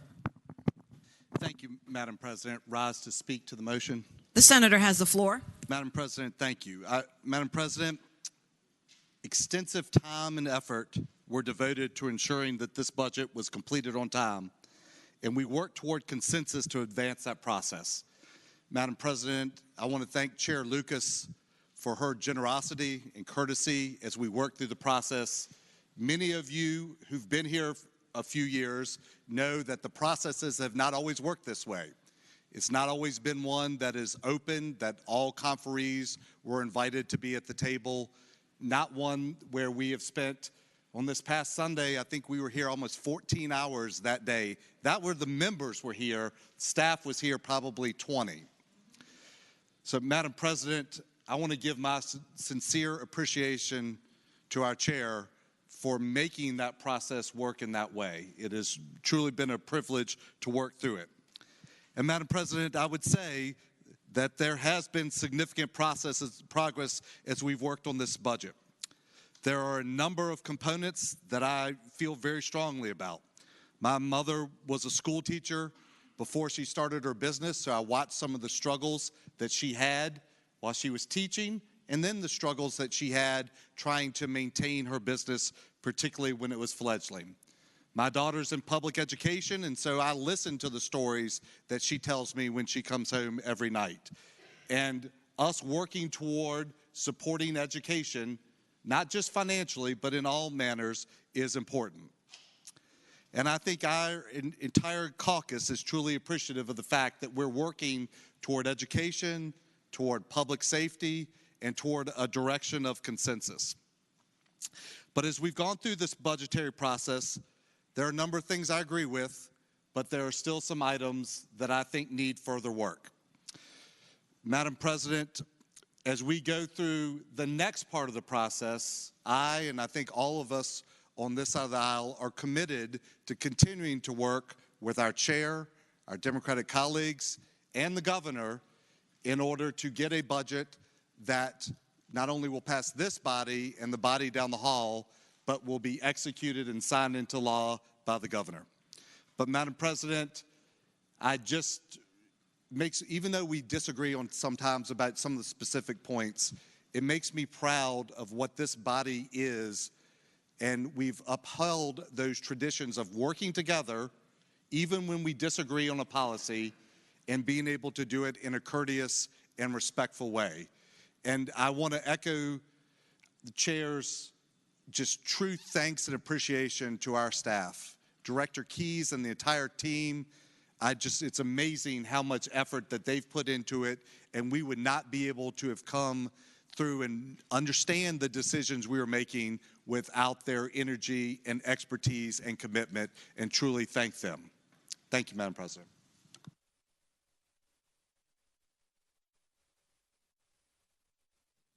The senator from King George, Senator Stewart.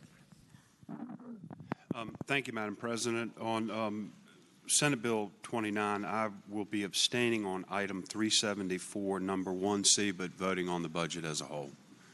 Conference report as a whole. Senator Obenshain, the senator from Rockingham. Madam President, speak to the motion. The senator has the floor. Madam President, members of the Senate, I rise to echo the sentiments that my colleague, Senator McDougall, expressed concerning the leadership of the chair of the Senate Finance Committee after, I guess, a 4-year hiatus in which I haven't served on the Finance Committee. It was a pleasure serving on the Finance Committee this year under the chair's leadership.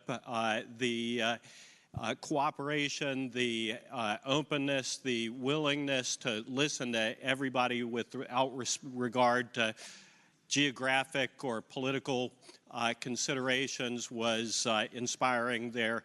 I repeatedly talk about the fact that 10% of what we're here to talk about are the cats and dogs issues. The rest are the things we can all embrace, get our arms around, and try and fix problems and challenges that are facing the Commonwealth at large. And this budget does a lot of that. And there's a lot in this budget that we can all throw our arms around and embrace and support. What it does for public education, for mental health, for transportation, for public safety.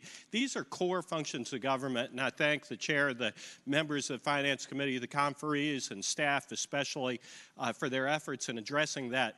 I would be remiss, however, if I didn't stand up and say that there are components in here that neither I nor many of my Republican colleagues can embrace. These reflect some of the cats and dogs issues. The increased tax burden that is added to families and businesses in Virginia, the insertion of RGGI, the language requiring Virginia to rejoin RGGI, those are two things that we can't embrace. But this is part of a process. And, you know, this is one stage in the process. I supported the budget that came out of the Senate, noting a couple of exceptions. I'm confident that at the end of the day, we're going to have a budget that we can all throw our arms around, embrace, and support, and it's going to be a budget that's going to be in the best interest of the people of the Commonwealth of Virginia. So with that, once again, I thank the chair, I thank my colleagues on the committee, I thank the conferees, and I thank Senate Finance Committee staff for the excellent job that they did. Thank you, Madam President. Senator McPike, the senior senator from Prince William. Thank you, Madam President. Pursuant to Rule 36, I'll be abstaining on item 4-141C on House Bill 29, but voting on the bill as a whole.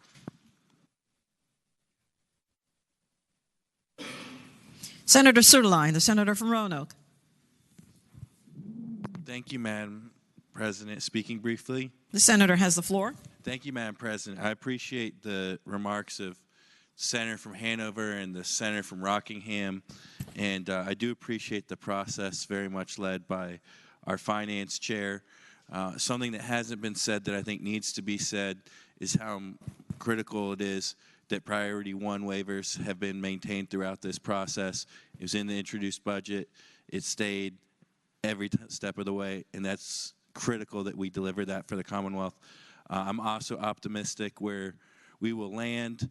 I also share the Senator from Rockingham's reservations on RGGI and also on the sales tax expansion. I didn't like the idea that anyone bringing sales tax increases this year, as I previously discussed on this floor, and I thank the Madam Chair of the Finance Committee for all her work on this. So thank you.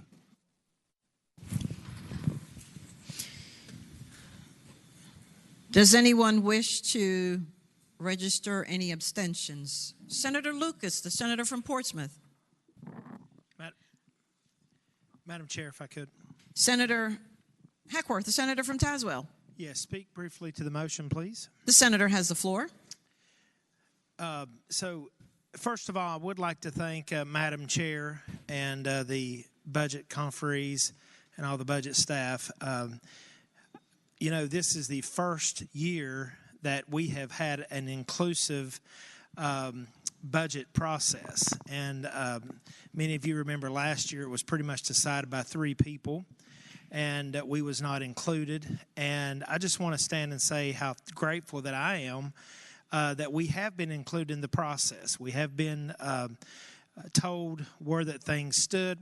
They have been open and willing to discuss items with us, and I do appreciate that.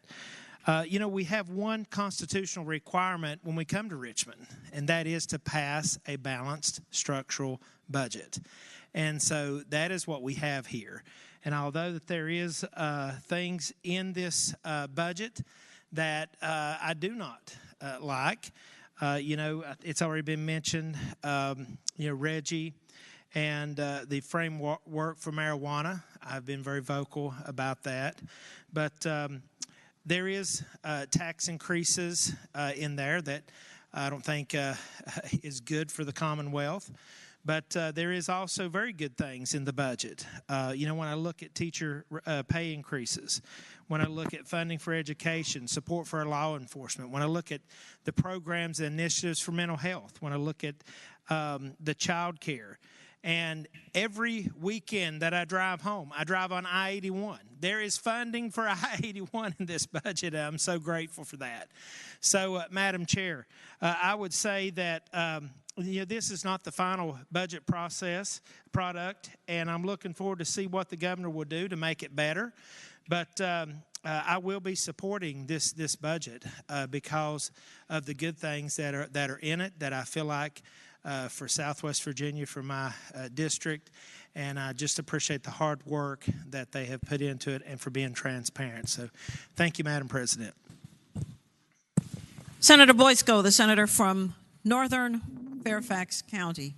Thank you, Madam President. Speaking to the budget. The senator has the floor. Thank you, Madam President. I'd like to also put in my word of thanks to our very brave and fearless chair of finance who stood for the people of Virginia and put our priorities first for the children, for the people who have disabilities, for the people who are clogged up in their transportation problems. Transportation was one of the big issues that I had a concern about, and we found a way for everybody to win, from I-81 to the Hampton Roads area and to Northern Virginia. And I am deeply, deeply grateful for your willingness, Madam Chair, for our chair's willingness to take into consideration all of our regions, to work collaboratively and to give us who were on the conference committee a voice and an ability to be a part of this process. And I'm just so proud of the work that all of us have done collaboratively with my colleagues. And she's really been a real leader.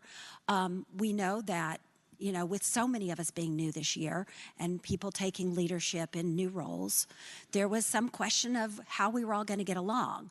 I could not be more proud of Madam Chair. She's really exemplified what I think a brave and strong woman leader embraces. And I'm so proud to be able to vote for this and to be your colleague. Thank you. Senator Rome, the senator from Western Prince William. Thank you, Madam President. Madam President, speaking to the conference report. The senator has the floor. Thank you, Madam President. Madam President, I just want to say a giant thank you to the leadership here in the Senate who put this together, in fact, because when you spend a number of years in the other body, in your first year, second year, third year, fourth year, and so on, I did 6 over there, it can be really difficult when you're first year especially to actually have your voice be heard in this process and to get stuff for your district and to really be taken care of.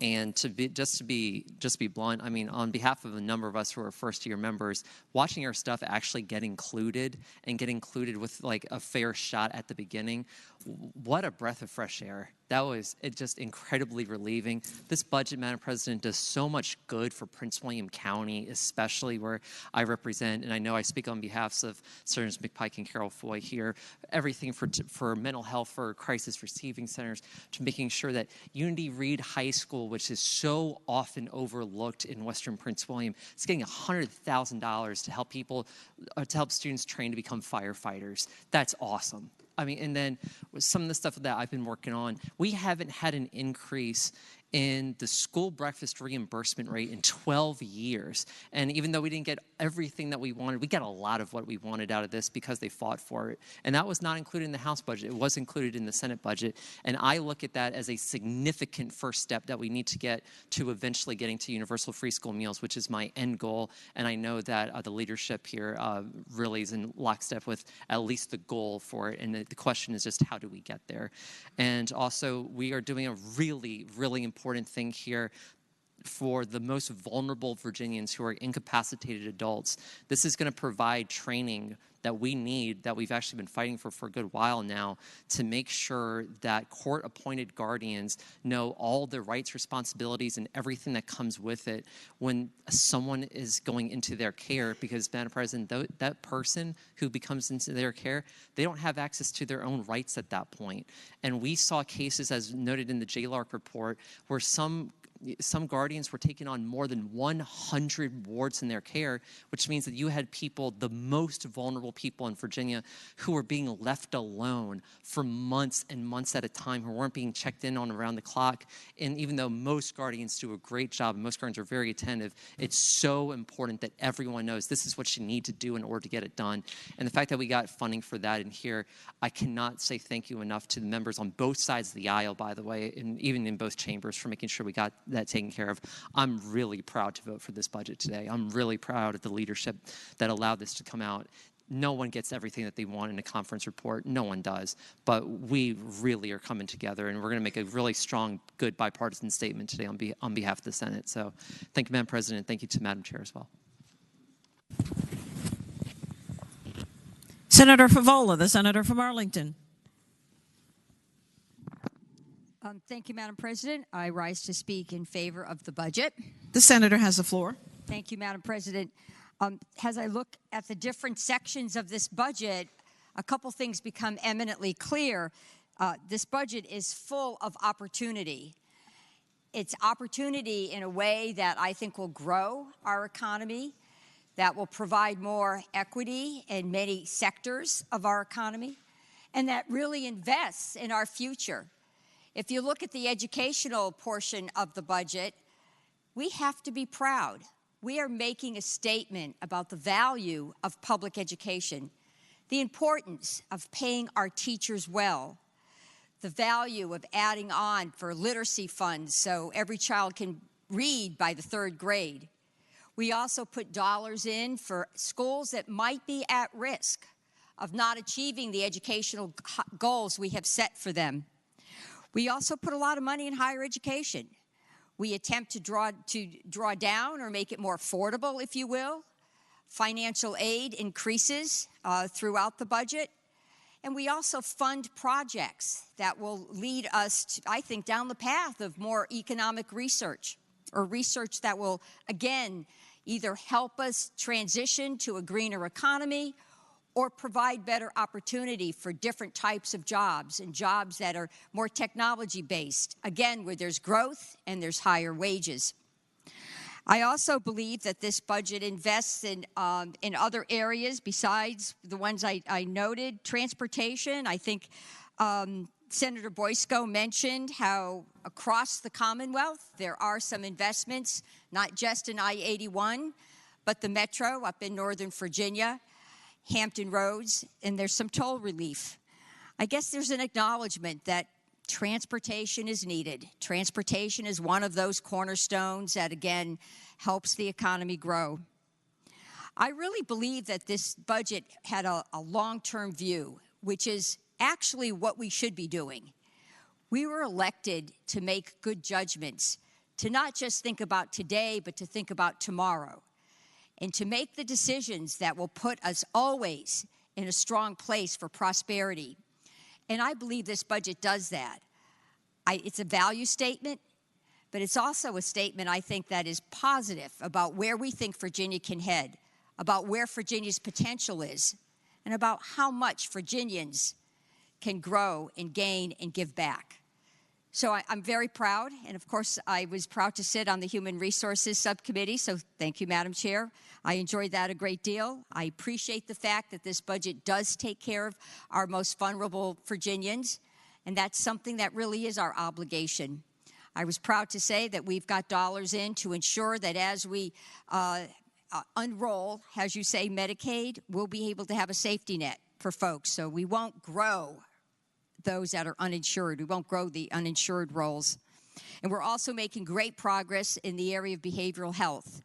And I think Senator Deeds has been a great leader in that area, and we're filling a lot of gaps in our communities so we can provide that first-day service for individuals who are really suffering in crises, and that will relieve the burden on law enforcement. And lastly, I will just say the public safety budget is pretty good. And I'm glad that we were able to stand up and help our local law enforcement, our 599 grants, and many of the other areas that our localities need, because they are, in fact, protecting our neighborhoods and all of the incidences that they have to deal with. We're trying to acknowledge and support them. So with that, Madam President, I will conclude by saying it's a visionary budget, it's a compassionate budget, and it's a budget I'm proud to put my name behind. And I thank all of you who had anything to do with it and all of your contributions to weave this together. Having said that, I hope it does pass. Thank you. Senator McDougall, the senator from Hanover. Thank you, Madam President. Madam President, I am abstaining pursuant to Rule 36 on item number 206, but voting on House Bill 29 as a whole. Senator Lucas, the senator from Portsmouth. Thank you, Madam President. I am abstaining pursuant to Rule 36 on items 104, 304, 397, and 206, but voting on HB 29 as a whole.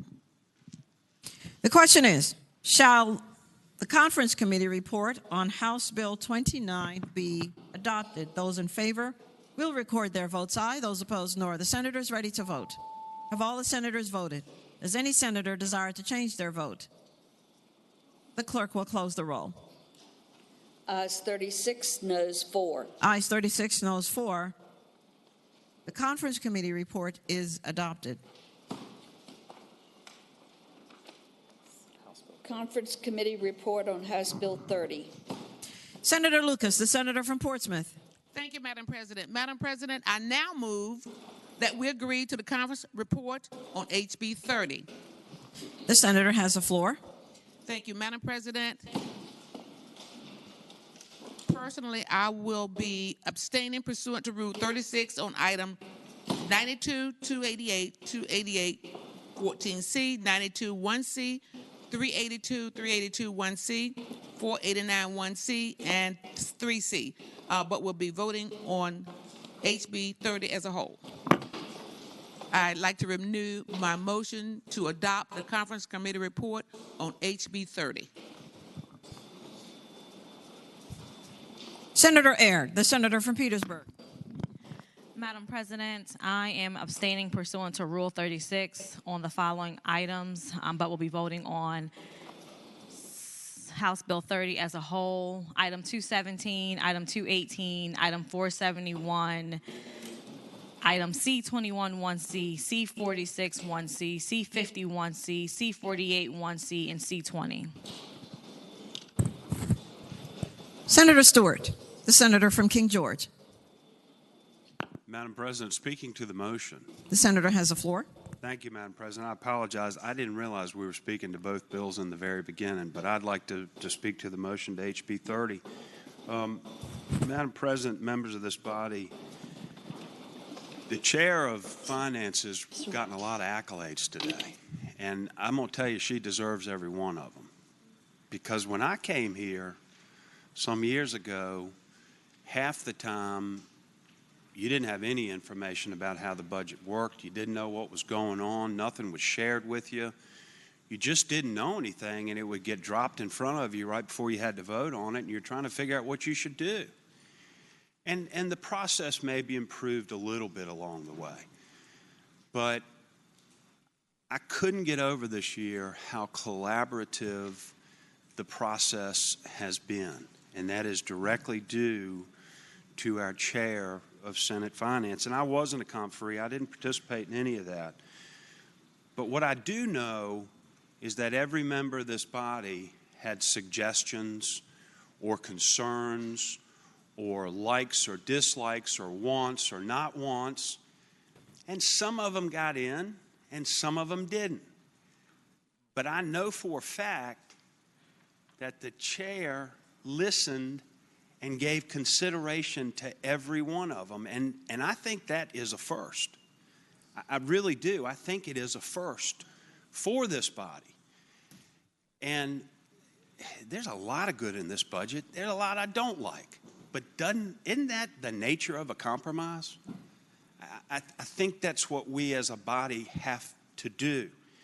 And so I'm going to vote for it today, because I really appreciate the leadership that the senator from Portsmouth has shown of us and the consideration that she has shown us. And I'm going to vote for it because I think she deserves that.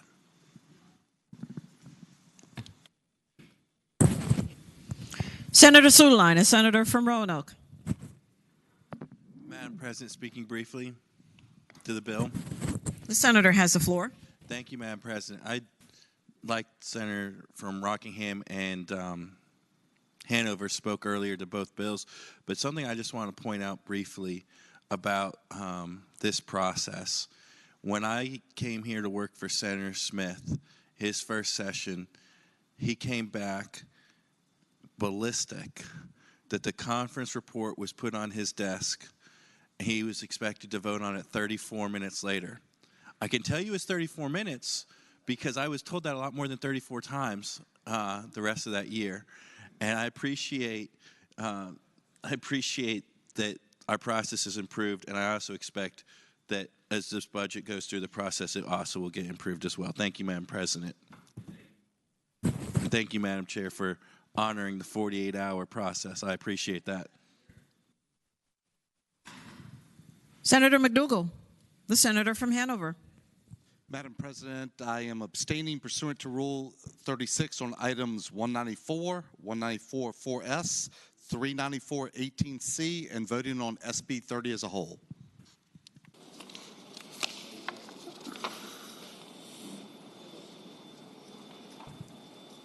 Any other abstentions? The question is, shall the Senate adopt the conference committee report on House Bill 30? Those in favor of that motion will record their votes aye. Those opposed, no. Are the senators ready to vote? Have all the senators voted? Does any senator desire to change their vote?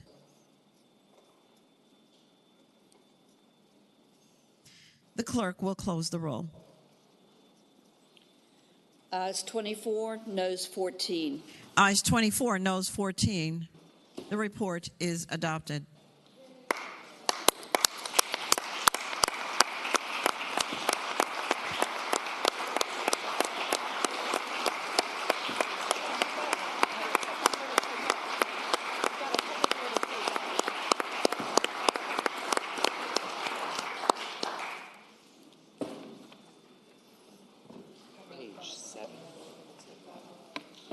Madam President. The senator from Charlottesville, Senator Deeds. Just parliamentary inquiry has The senator may continue. has the conference report on House Bill 139 been communicated to the House? No, sir. Then, having voted on the prevailing side, I would move that we reconsider that vote.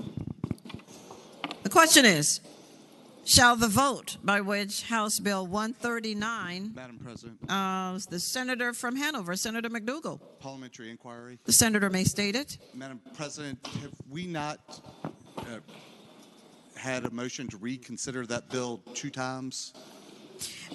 No, Senator, we've only reconsidered it once. If it's not given a unanimous vote of reconsideration this time, it will fail. Madam President, so if there's not a unanimous vote to reconsider, then it will not be reconsidered. That is correct, Senator. The question is, shall the vote by which House Bill 139 was adopted be reconsidered?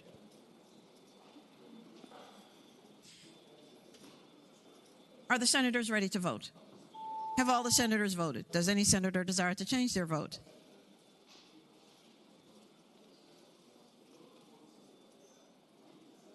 The clerk will close the roll. Ayes 22, noes 18. Madam President, hold on.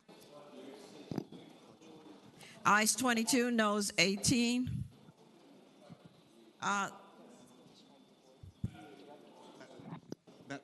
Madam President, can you strike that board before you've reported it? The board will be stricken. Thank you, Madam President. Tara.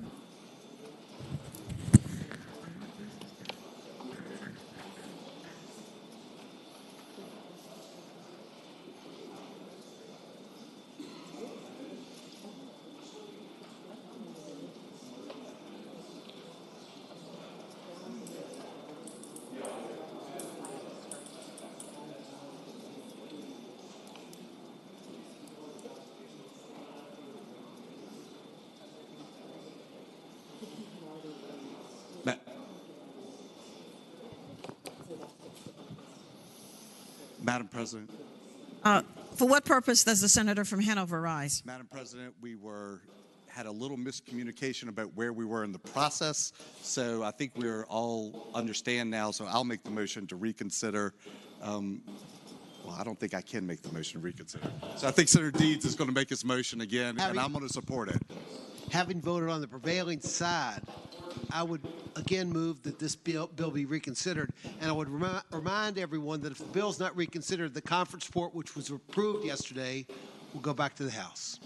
And will then go to the governor.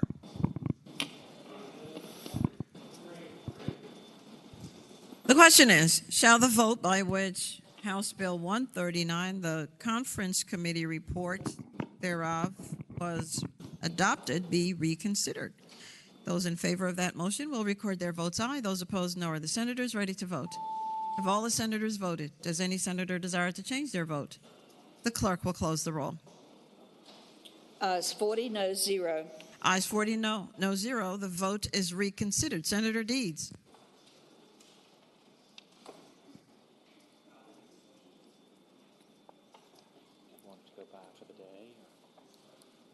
We have a bill on the floor, and it needs explanation, Senator. I would like the bill to go by temporarily. Without objection, House Bill 139 goes by temporarily.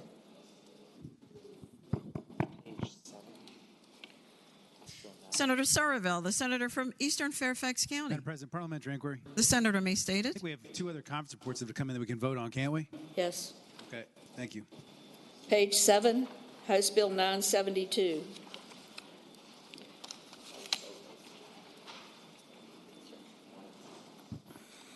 Senator Surreville, the senator from Fairfax, Eastern Fairfax County.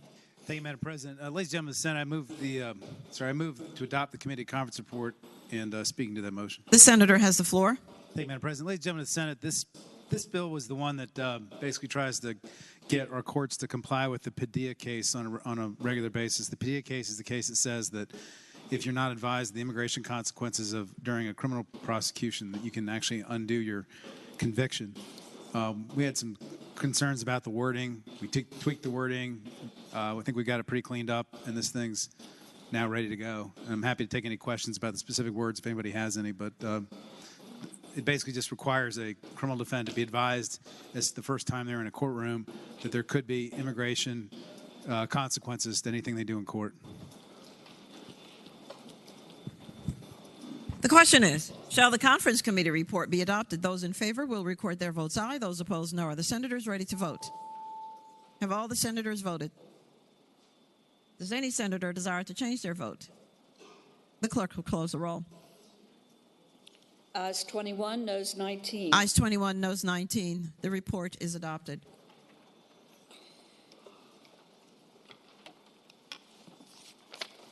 On page 10, Senate Bill 350. Senator Perry, the junior senator from Loudon.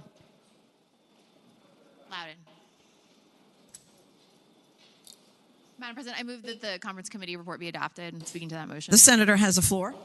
This is Senate Bill 350. We passed it earlier, but now that it's coming out of conference, this just works with House Bill 582. This deals with right to sue letters coming out of the Virginia Human Rights Act and making sure that folks who file with the EEOC and folks who file with the Office of Civil Rights, both of those people can get into court regardless of whether they have a right to sue letter or not after the requisite 180 days. I renew my motion. The question is, shall the conference committee report be adopted? Those in favor will record their votes aye. Those opposed, no. Are the senators ready to vote?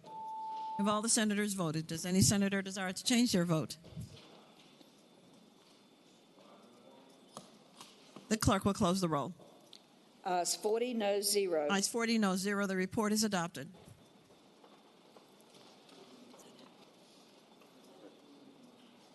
We went by temporarily on 139. That's all we need to have the data supplemental.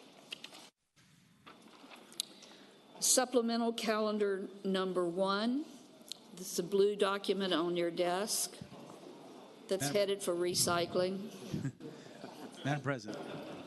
Senator Surreville, the senator from Eastern Fairfax County. Thank you, Madam President. I would ask that, or I would move that all items on the supplemental counter go by for the day.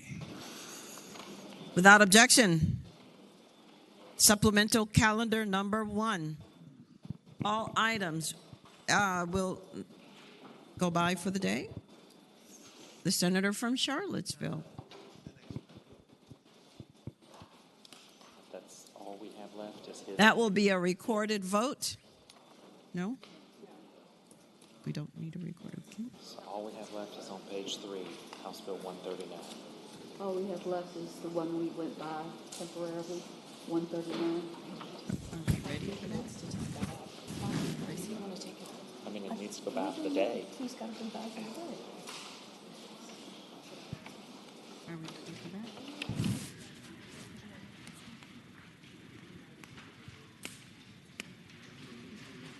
Yes, you're going to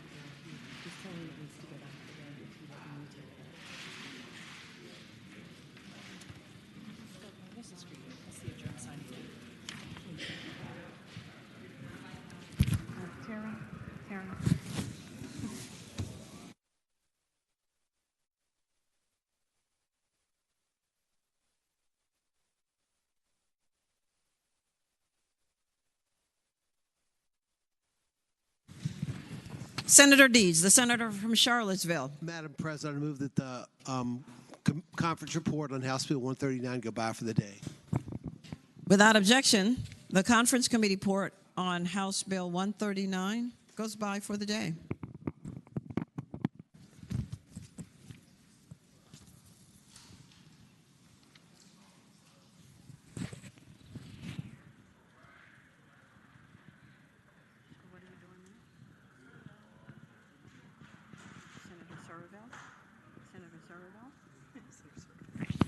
Senator Surville, the senator from Eastern Fairfax County.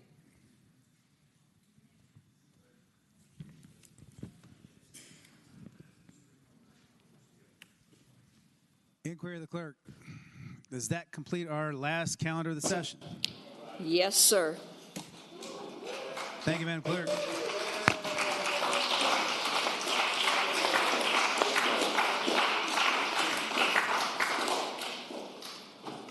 Senator Boysko, the senator from Northern Fairfax. Thank you, Madam President. I have a very brief point of personal privilege. The senator may state it. Thank you, Madam President. Today, just down the street at the Siegel Center, South Lakes High School from Reston, which is in my district, the varsity boys basketball team won their first state champion ever. Yeah, good, very exciting, earning 65-39 victory against the runner-up Patriot High School of Nokesville. The Seahawks ended their season 26-2 in their third ever run to the state finals after finishing as runner-up in 1999 and 2003.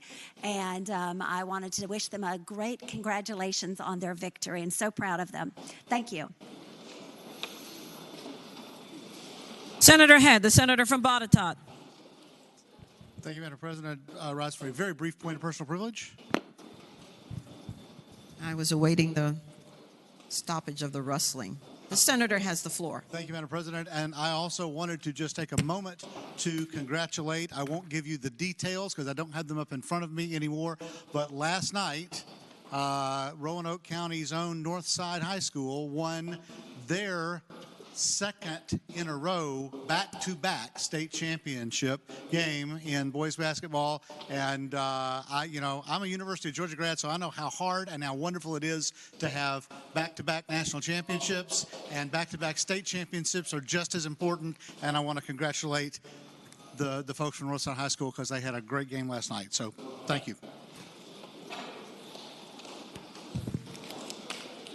Senator Carol Foy, the senator from Eastern Prince William. Thank you, Madam President. Madam President, I rise for a brief point of personal privilege. The senator has the floor. Thank you, Madam President. For Women's History Month, I want to bring up an overcomer, a woman of resilience and persistence, a woman who you have to put respect on her name, and her name is Louise Lucas. I want to acknowledge this woman who overcame massive resistance, segregation, and discrimination.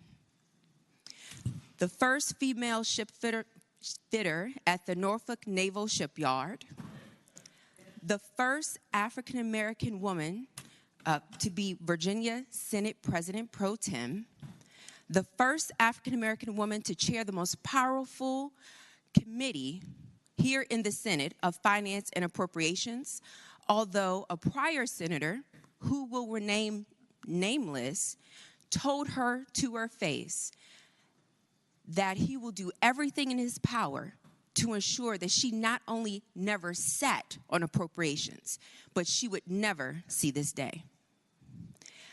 I thank you for being the light guiding us in the dark, never wavering from your moral compass, and always looking for a fight. Because, in the words of Frederick Douglass, power never concedes without a demand. It never has, and it never will. We stand on your shoulders and the shoulders of your co-conspirator and accomplice for fairness, equality, and justice, Senator Mamie Locke. And I want to close with just 2 words from all of the young women and girls who get to watch you in action, who get to read about you on Twitter, because you are second to none, and who get to have their path paved a little bit easier because of the trail that the 2 of you have blazed. So I leave you both with just these 2 words from all of us to the 2 of you. Thank you.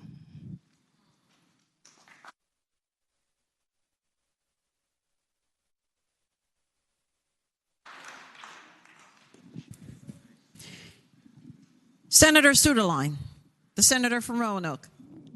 Madam President, for a brief point of personal privilege. The senator has the floor. Thank you, Madam President. The other day I spoke about 3 people that were here in the previous term that aren't here this term.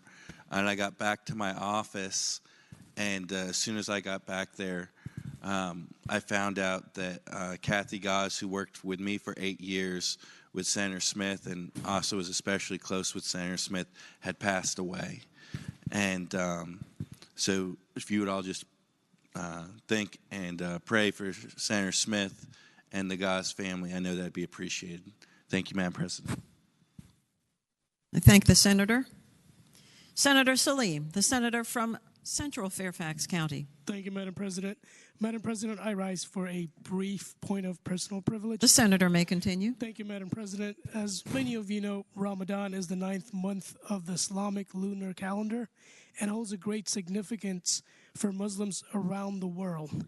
It is a month of fasting, prayers, reflection, and community. This year, Muslims across the Commonwealth will begin Ramadan starting tomorrow evening. During Ramadan, Muslims engage in fasting from dawn to sunset, refraining from consuming food, drink, and engaging in harmful behavior. The fast is not only a physical act, but also a spiritual one, emphasizing self-discipline, empathy for those less fortunate, and a deeper connection to one's faith. The month is also marked by increased prayers, charitable activities, and a focus on personal and spiritual growth. Many of you will be invited to iftars, the point of breaking fast with others. I encourage you to attend, be welcomed by the kindness and the generosity of your neighbors. So with that, I wish you all a Ramadan Mubarak. Thank you, Senator. Senator Marsden, the senior senator from Fairfax County. Thank you, Madam President. Point of personal privilege. The senator may continue. Thank you, Madam President. I just wanted to thank Amigo Wade and his staff at the Department of Legislative Services for the incredible work that they do every year in helping us prepare bills, and those of us who chair committees who, you know, in our bewilderment sometimes look down and look at counsel and say, could you please answer that question for us, because we don't have the answers. And very often they do. They're dedicated and do great work in the off season, and I just can't thank Amigo and his legislative services staff enough for the great work they do on our behalf. Thank you, Madam President. The senator from Eastern Fairfax County, Senator Surville. Thank you, Madam President. I rise for a point of personal privilege. The senator may say on. Thank you, Madam President. You know, ladies and gentlemen, two things I just wanted to highlight really quick. One is, I think coming into this session, there was a lot of questions about what this session was going to be like. We had 20 new senators, 22, depending on how you count these guys over here. But we have a lot of new people in this body. And the Finance Committee had 10 new members on it. A lot of people were asking questions about how we were going to function, how we were going to be governed, how things are going to work down the hall. We have new leadership on both sides. In part, we have new leadership down the hallway and new majorities in place. And I just want to say that I think this session has gone very well. I think we've functioned very efficiently. I've had a lot of people give compliments to how efficiently the committee processes have run, the floors. The staff hasn't had nearly as many late nights as they've had in the past. And I think, you know, things could have been very different without all the new people. But I think we as a group, the 40 of us, have operated very well together this session and avoided a lot of the kinds of conflicts and conflagrations and problems that could have attended to us with all the new people here. And I just want to say also that, you know, that our collaborative spirit in this body, you know, I got to serve 6 years down the hall, but, you know, there was concern about what how those changes would change the Senate. And at least my experience the last 60 days has reinvigorated my faith in this institution as a body. And I'm really proud of how we've operated and how we've worked together. And I've also been sitting here reflecting on Madam Clerk, because I wasn't prepared to talk about her and her 50 years when she was called up there a second ago. But this past summer, I went up to the Vermont State Capitol. I vacation up in the Adirondacks every year, and I wanted to go over and visit the Capitol. And I went in the Senate chamber in Vermont just to check it out, and the curator of the Senate proudly pointed out to me that there were only 2 new pieces of furniture in that chamber since 1859, even the lighting. And, I looked at the Senate desks, and there was nowhere for cables or cords, and I said, well, where do they plug in their, iPads or laptops? And he said, we don't allow electronics in the Senate. And I said, well, how do they vote? He said, well, with their voice, of course. That's how they've always voted. And I said, how do they function? And this guy expressed utter bewilderment that I didn't understand how it was possible to function in a legislative body without, these things in our hands, or computers, or these digital devices, or all these things that Madam Clerk has adopted to through the years. I know through the years, Madam Clerk's had to deal with a lot of changes, a lot of changing technology, a lot of changing personalities, a lot of changing partisan majorities. I don't know how many partisan switches you've survived in the 50 years you've been here, but being able to put up with all that really says a lot about your character and your ability, and the quality of service that we've come to rely upon from you and your staff over the years. This brand new building that you've got constructed, which is the most wonderful building in the entire country right now, is really sort of a monument to your ability to make us look good and to accomplish great things. And we are extraordinarily lucky to have you. And I think part of the reason we're able to function so better is because of what you and your staff do.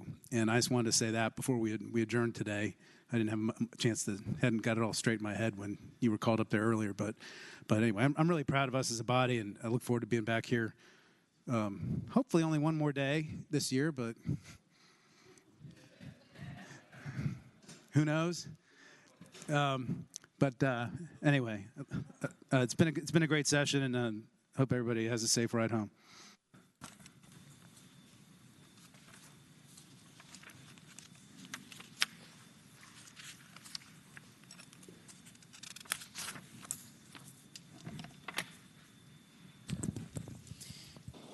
The senator from Portsmouth, Senator Lucas.